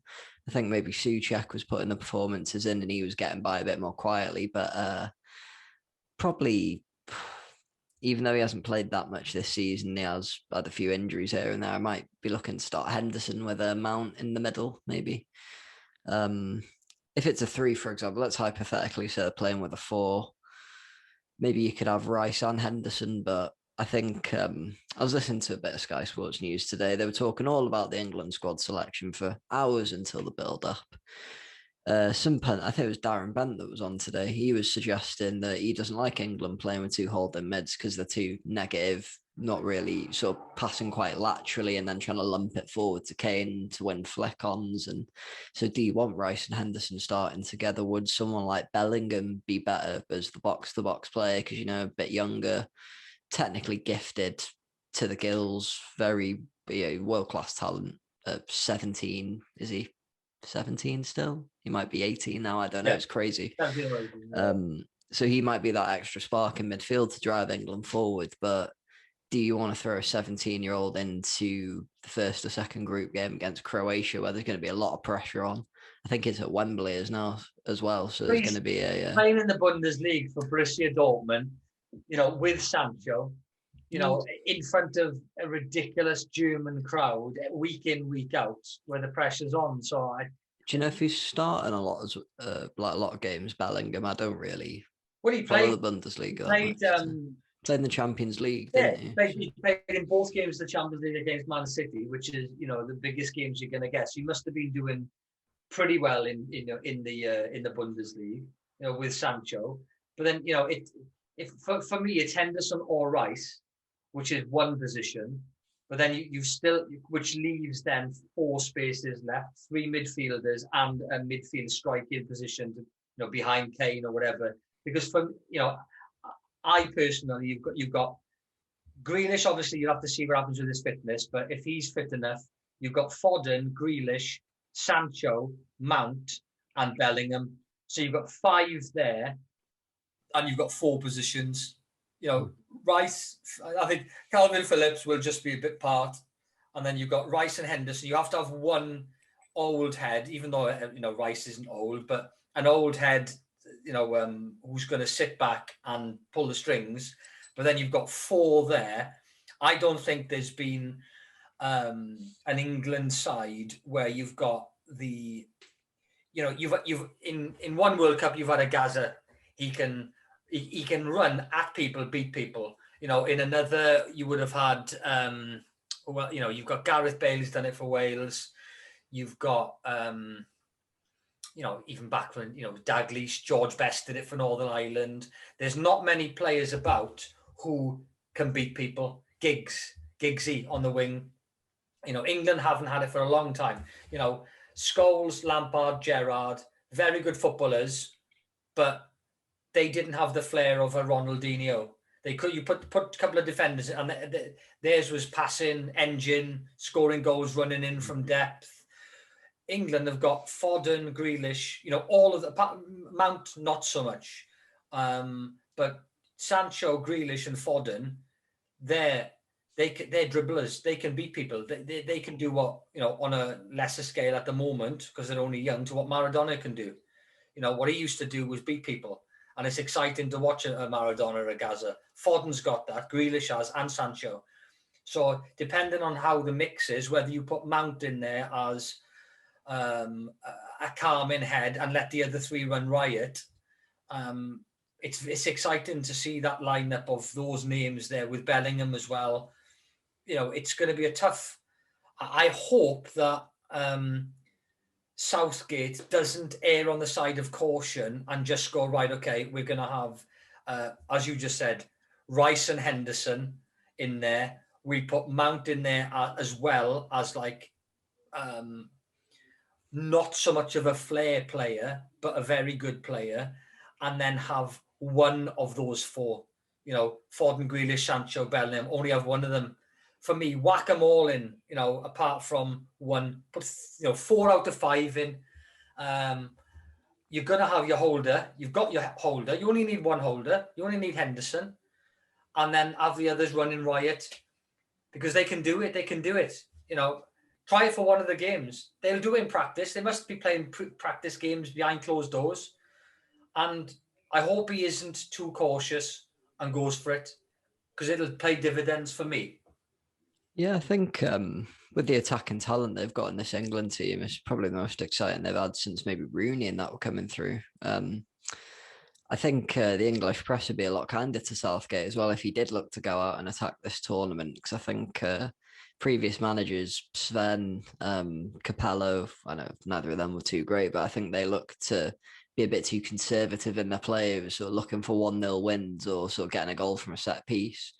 You got Harry Kane, one of the best strikers. It buggers me to say because I'm an Arsenal fan. One of the best strikers in the world. Quality player, a finisher, a bit like Cavani. He's a complete forward. Gets back and defends as well. Really good in the air, really good with his feet. Not the quickest, but he sort of makes up for it in his football and IQ, which, shows why he's a top player. Foden is probably the best talent in the world for his age. I don't think there's any denying that. He's been so good, and at parts he's been carrying that City team when the back was against the wall and been scoring fantastic goals. So yeah, surely can do the same for England. Grealish as well. He's basically the equivalent of that with Aston Villa. He sort of embodies Aston Villa to a degree. It's his club. He's the captain. He's been there years, most of his footballing life, I think. But they've got this plethora of attacking talent. Even in my opinion, Saka could do a really decent job in this front line. He's quick. He's a lot of the other left wingers they play as well, I think they're all right-footed. He's the only one that's actually left-footed. So if they are looking for someone to get sort of the other side of the byline and put a cross in instead of beating the man coming in onto the right foot, looking to get the shot in, that's a different look from he can deputise as a wing back as well. He's done that for us before. I don't think they'd really want to move Chilwell inside to left centre back. No. Or Luke Shaw, really. I don't think he could probably do the job as a left side. Don't really know. I don't watch United week in, week out, so I wouldn't really see how he'd fare there. But Saka can do a job as a wing back if they need him to as well. He can play as like an inverted winger as well. He's been playing on the right for us quite a bit, which I thought was a bit odd. I think that was mainly to accommodate Martinelli when he came back. There's a lot of really interesting young talents, and for them, this could be the first tournament where they really shine internationally for England, and it could be. I don't want to use the term golden generation because every time the English press have used that, it all seems to fall flat on their arse. And I'm living in England now, so I don't want to make all the England fans hate me. So, but yeah, it's very exciting as an England fan. I'd have to think. In every position, though, they've seemed to got some really good young players coming through. Even in the goalkeepers, Johnston and Henderson. The midfield looks so good. The forward line quite solid. I don't think they'll probably win it, but I think they'll easily get to the later rounds and look competitive. Where do you think they'll end up going out? Or do you think they might win it? Or? No. It's yeah, I think they need. They've got this. Their mid. There's not going to be a better midfield squad than that in the World Cup. The amount of talent that they've got there is unbelievable. And I don't think they've had that. I've never seen an 8 midfield selection with 5 or 6 of them there like that. As I said, you'll get a Gaza in one. Rooney obviously was a striker. Michael Owen was a striker. They've had some world class players, but that midfield is unbelievable for me. If Kane can stay fit and 4 of those 5 play in each game, I don't think they need to worry about who's playing in defence. I think it's, it's a shame that there isn't another striker of Kane's ability in the Premier League. Like, I don't know, did Vardy rule himself out, or he retired, Yeah, I didn't he? think he So retired yeah, he for retired, the didn't World he? Cup, I think. Yeah, so he would have done. He's had a brilliant season at Leicester again, carried the front line, and he's still quick.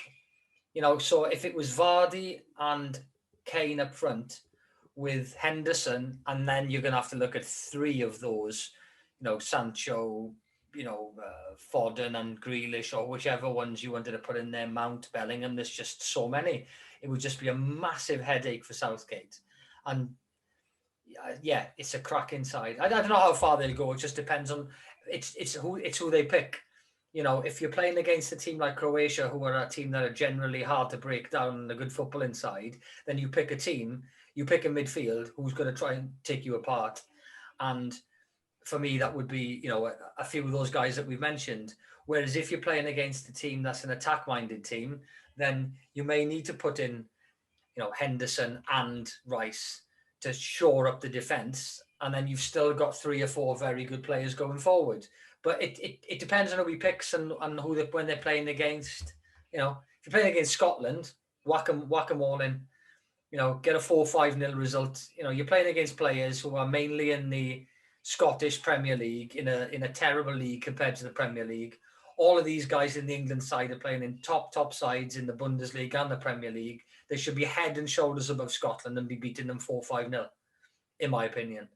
So, whack them in and, see how it goes. That's what I would look at with Scotland. But yeah, it's interesting. This, we can talk about all of those players. We haven't even mentioned Sterling. He hasn't had a good season, but he's still in there. And he worries defenses. He worries defenses more that they take a few players away, which leaves people like Kane free. So there's fours and againsts for people like him, but for Sancho and those other ones, this say golden generation for me, it would be they play in this World Cup, and then the next World Cup in 4 years' time would be their goal, because they'll all be 26, 27 as opposed to 22. So give them a few more years, and if Sancho comes to United, because apparently there's representatives in talks with United for him to come. I'm totally changing the subject. I've just shared that David Moyes might be going back to Everton. Oh, I'd heard a few rumblings about that, because I think he was only on an 18-month deal with West Ham, so that will be expiring this summer.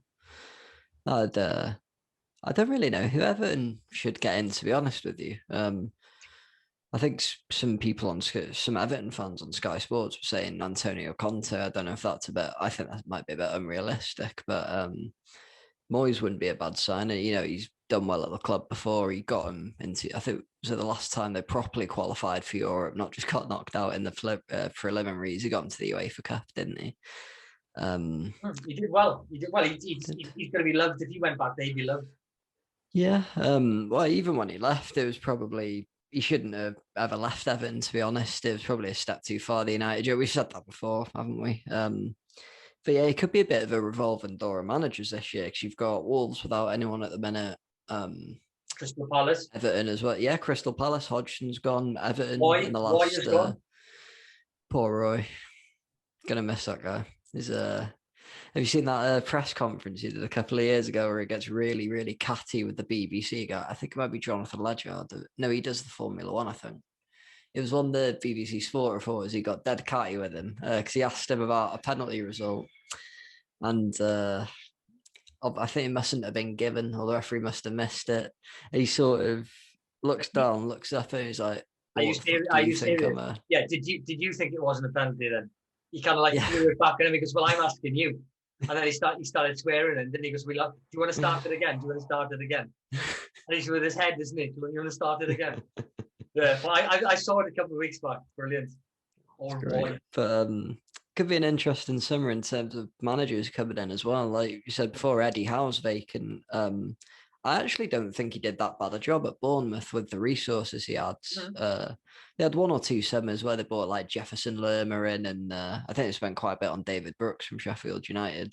But But like, team like that, 12 to 15,000 capacity stadium, they've got supposedly a wealthy backer, but I don't think he puts that much into the club actually. So was it 8 years they were in the Premier League, maybe 6? That's not bad for a side coming up from. So I think with a side like Everton, the style of play we was playing with Bournemouth, when it did click, they were playing quite nicely, spraying the ball about well. Then a few technical players in there that could do that. They had your typical lower mid-table Premier League winning the championship sort of type of defence are quite solid, but the top players in the league are going to tear him apart. A team like Everton, one or two signings plus, I think he could do a really good job because they've got solid midfield base in there. Decore and Allen. Rodriguez he was only a loan, so he'll be going back. But I love Gylfi Sigurdsson. I think he's a brilliant player, very underrated playmaker, set piece specialist. So he's going to get you goals. Calvert-Lewin, if he can press on this season. Who the winger? You've got Richarlison. You've got Iwobi, who I've a bit of a weird one, Alex Iwobi. I think he's been a bit overhyped because he's JJ Okocha's nephew or something like that. And I don't know how they're related because he is nowhere near as technically gifted as his uncle, as he's JJ Okocha used to rainbow flick over people and make him, our basketball players or sidestep someone and the person will go down like snap their ankles. That was JJ Okocha when he was playing for Bolton. Great player. And quality. But Everton have got solid sides. They probably be quite disappointed with how they finished this year, like you said earlier in the show. Especially when I don't know if that's probably resulted in Ancelotti. I mean, there's the allure of Real Madrid, of course. Most people aren't going to say no to that job, but I remember seeing about a week ago, the board had sat down with him and they were earmarking the plan for the summer, who they want to sign, what they're looking to achieve next season. I think they've got the stadium because they're building a new stadium down by the Mersey, aren't they? I think that's basically been greenlit or they're at the final planning permission stage or something. So it seemed like the rebuilding job was finally getting there for Everton. And then it seems again now, like, because they've lost Ancelotti, that was a big piece of the puzzle. They're going to have to start not fully from scratch again, but like you were saying before, the people he can bring in with this little black book, they're not getting James Rodriguez or someone like Coutinho next season, are they? They're going to be back to. Hopefully, they can take Willian off us. So I wouldn't mind that. Yeah. But it's interesting. We'll have to wait and see.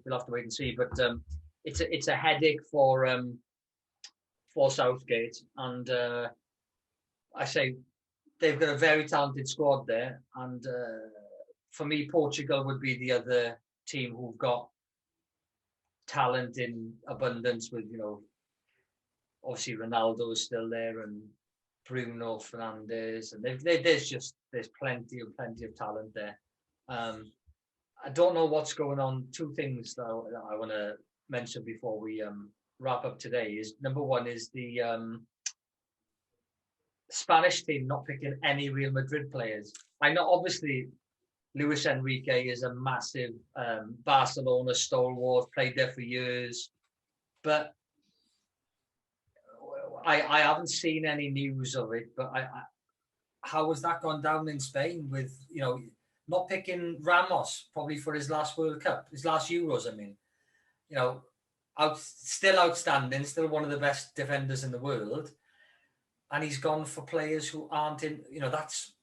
That's ridiculous. Not one player. It's crazy, isn't it? I don't know how true the stat is. I'm sure I remember hearing someone say it's the first time in the history of the Spanish FA where they've not picked a single player from Real Madrid. It's Royal Madrid. It's the team of the bloody royal family of Spain. You're crazy. They're not really a football team. They're a brand like Barcelona or United or Liverpool, aren't they? I think Ramos was in line to be picked. I want to say he's injured, but I don't know how true that is. I might be wrong there, so don't quote me on that. But they haven't really, they've got pipped to the title by Atletico. I'm trying to think of the Spanish players in their team. I can think maybe Isco, but he hasn't really played this season. There's that Marco Asensio, but I think, again, he's a bit part player. Dani Carvajal, the right back. I don't know what's gone on there because he's probably one of Madrid's better players at the moment. I just don't really think they've put in good enough performances to be picked. And you look at trying to think of the players who have been picked for Spain. Actually, you've got like Rodri in midfield. Let me get the squad up. Actually, let's have a little look. They'll have a decent side, but it's just, I don't think I'm not sure whether he's injured, Ramos, but there was rumblings when it happened that he wasn't picked, so he must have been, but not to pick any players. Well, you've got the likes of Diego Llorente in there from Leeds United. What was the other strange one? Oh, Sanchez, the Brighton goalkeeper that really struggled at Wolves, and then he moves 150 miles south, and he's a completely different player. Must be the warmer climate down on the south coast, but a few strange ones in there for me. That Eric Garcia is really good, but he's just signed for just signed for on a free contract. I think he's got like a 400 million euro release clause in that contract as well. I remember reading something today that's so they've just signed absolutely him. Bonkers. He would have been another centre back for Man City for next season. I think he was an academy product from Barcelona, actually, wasn't he? So it's just going home for him, isn't it? Yeah. And I think he'd already said to City he wasn't willing to sign, but they've got like Adama Traore, Palace Ariba, the PSG like attacking midfield, the winger, Ferran Torres, who's been a bit part player for City, but he's played as the striker, as the false nine in their false nine system and got goals. There's that Pau Torres that played against United in the Europa League final. I thought he was fantastic. Sorry to bring that up. Azpilicueta has had a bit of a resurgence towards the end of the season. Laporte, he's finally switched his allegiance over to Spain, so he's going to be eligible for them. I want to say they're not really lacking, even without the Madrid players. It's not the strongest Spanish squad we've seen in the last 10 years. It's going to be like that when you have Torres, Xavi, Iniesta, Puyol retiring, but they could still cause some teams problems. I can't remember who they've got in their group either, but I probably think they'll easily get out the groups, be looking to the latter stages of the knockout rounds. And they've got a few players like sort of Morata, Traore, even that Ozyabal, who's been really good for Sociedad. They can sort of pull a moment out of nowhere and just nick a goal out of somewhere. For me, I have to say, I know you said Portugal is the one you think's the strongest. I'm quite liking the look of the France side, to be honest with you.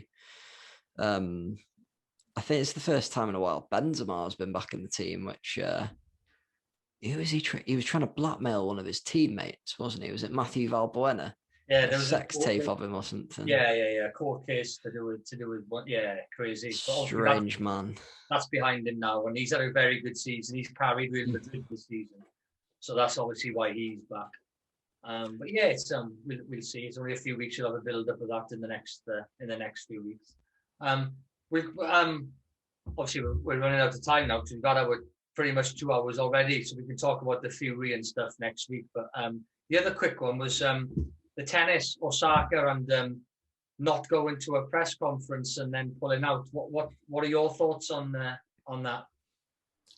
Well, I remember hearing a tennis player was being fined for refusing to go to a press conference. So I thought, okay, must have been a bad day on the court or something. It happens in football and in other sports. And then I think today it's transpired, being Tuesday that we're recording it. The girl's pulled. I think she won a Grand Slam a year or two ago, didn't she? She's pulled out of the tour now fully. She's citing this to do with she's struggling with some things to do with the mental health at the minute, and so it's all getting a bit on top of her. But the sports people are people at the end of the day. You have, especially when you're playing professional sport in something like football, tennis, cricket, rugby, where you've got millions of eyes around the world looking at you. And, she's got to be pretty decent if she's winning Grand Slams as well. So the better you are, the more attention you attract. If these younger athletes need to take 6 months out to sort of get their head straight, and, mental health is a bit like physical health. If you're not mentally there during a game or during any activity, really, you're not giving it 100%. And athletes the mind needs to be performing to the same level as the body. So if she feels like she needs to take time out to recover mentally, I think they should all get behind her. And I think most people have, from the reaction I've been hearing from it. But, I guess if you're getting cameras in your face and you're getting asked the same question every week, and sort of going to different countries, speaking through translators, and you're quite a young athlete who's sort of not really had the normal life, so to put it. When I imagine for a tennis player, for example, you're probably doing your schoolwork in your spare time and spending most of your time on the court at a tennis academy, and your weekends where your friends are all going out to play, or when you're a bit older, your friends are going out drinking, you're putting the hours in on the court, you're putting the hours in doing your cardio and your strength and conditioning training, you're constantly focusing on your nutrition and things like that. There's a lot of pressure on young sports people and, well, athletes of every age, to be honest. It doesn't just happen to youngsters. Jamie Lewis, one of the Welsh darts players, he came back at the start of this year. He'd had about 2 years out because he's been dealing with some mental health things. And again, because of some of the horrible things people have been saying to him on social media and a few reactions to some of his performances, he stepped away from I know it's not a sport so much, it's more of a pub game, but he stepped away from that as well. So it's just a shame that any athlete gets to that point where they're having to take time out from doing the thing they love to recover mentally. But, at the end of the day, they're human, and she's got the money to afford to do it and have 6 months out and she's going to come back better of it, then that's going to be good for her, isn't it? I've managed to say the same thing about 7 times for 5 minutes. What do you think of that? I think that if you're a professional sports person and you don't want to do interviews after competition, then you shouldn't need to do interviews after competition. She won her first Grand Slam at a young age and then was thrust straight into the limelight. Then she won a few other Grand Slams. She's world number one, I think, or she's there or thereabouts with Serena Williams. And at the end of the day, if you don't want to, you're a sports person, you play your sport, you're not a media person, you're not you're not a radio presenter, you're not a TV presenter, you're not, like in a rugby match, you stand there and you talk about you talk about how your team has got on, but it's only the captain. It's not going to be any of the other players. They never have to talk to any, sports person if they don't present it if they don't want to. So to be, one of the top 10 in the world, and then you play your game, win, lose or draw, you're knackered, you come out, you get taken straight into a press room, you're sat down in front of 20 or 30 press, cordon, and then they start asking. There was one today, Serena Williams. She won her first round, whether it was today or yesterday, and I think it was in the last couple of days. And the first question was, well done. Didn't have a very good game today. Your so-and-so was off. And she was like, what do you mean? Are you going to apologize for what you just said? Because I thought I had a good game. So you've got people who've probably never picked up a bloody racket in their life before, but they're, wannabe sports presenters. And, I like to think I've played a lot of sports to a good standard. So I think I can, talk in a way that's pretty knowledgeable, whereas some of these presenters have come from just a media background. They've never played the sport that they're interviewing or talking about, and they're asking stupid questions like that. So for me, it's a case of not so much to do with mental health. She could have just come out and gone, I don't want to do interviews for the next 6 months. I'm going to play in the tournaments. If you don't want me to play the tournaments, I won't bother. I'm world number one. I'm a big attraction. If you want me to play in your tournament, fine. But if I don't want to do a press conference afterwards, then I'm not going to do it. Simple as that. I'm a sports person. I'm not a brand. That's it. End of story. None of the mental health stuff. Forget that. I'm just not doing it. Simple. It's a bit weird how they have what's the word they always use? Media obligations, is it? It's in the like you said, like you said, though, you're a sports person. Why are you obliged to go? I sort of understand it to a point because it's another marketing thing they can use to promote the tournament. Oh, do you want to hear the pre-race press conference with Bradley Wiggins? Let's go and have a listen to what he's saying. You can bring more eyes on it that way. But like you said, you're there to compete and do sport, let your sport do the talking. If she's up and around being world number one in tennis, I think that basically sums up how good a player she is. Why does she need to go and listen to a load of hacks with bad breath and hangovers, ask her daft questions about why the ball wasn't bouncing correctly or why the umpire called a couple of fouls the wrong way? You know, it's Exactly. but I guess you do have to deal with those sort of people in the media nowadays because they want a story or they want to ask a sort of dubious question to maybe get a reaction out of you. So then they've got a bigger headline then, haven't they? And Exactly. unfortunately, it's ad sales that are driving the non-print media nowadays. So. Yeah, but yeah, no, that was just wanted to know, what your take is, and that say for me it's pretty simple. If you're a sports person, if you want sound bites, then do a Zoom call the day before or the day after. Not as soon as you come off. You've literally come off and you're ushered into a room, and you've literally got time to have a drink. You haven't got time to have a thought about what you've done or have a quick ice bath because you're playing the next day. Yeah, that's it for me. It's a case of, who was it?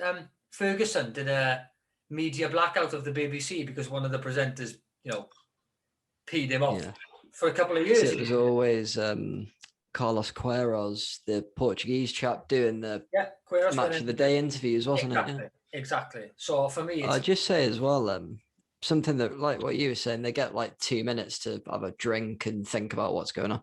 The thing that's been really effing me off recently, that's been happening a lot in the UFC, fighters who've just lost in a title match, who've just been knocked out in a number one contender fight, they'll walk in, they'll interview the winner, Happy Larry, they'll walk out the octagon. And then Joe Rogan will start sticking a microphone in front of a guy who's just been unconscious like 3 minutes ago. What's that? I'm sure it's not Joe Rogan himself going and doing it. He's being told by ESPN or whoever the stage manager is or whatever they call it at an event like that. But it's so insensitive. And if they've been knocked out or they've been submitted and they've been out unconscious, they're probably concussed to a degree or the head's not all there. So what are you doing that for? That's stupid. You're asking for trouble in that respect. Yeah, exactly. But yeah, no, just interested to get your thoughts on that. But no, that's a good couple of hours wrapped up. You've been listening to Randolph and Martin's Sports Talk on Friday night. Hope you've enjoyed the Premier League discussion. Next week we're going to get thoughts of a few football fans. Hopefully we're going to have on a Man City fan, Leeds, Villa, Chelsea. We'll get on 3 or 4 fans for next week to see their thoughts on their players that have been picked for the Euros and how their team got on in the season just gone, which has just finished, and what they think they need to build on for next season. So rather than just hearing mine and Martin's thoughts, we're going to hear some fans' thoughts. That'll probably take up the whole of next week. So we'll come on to the Fury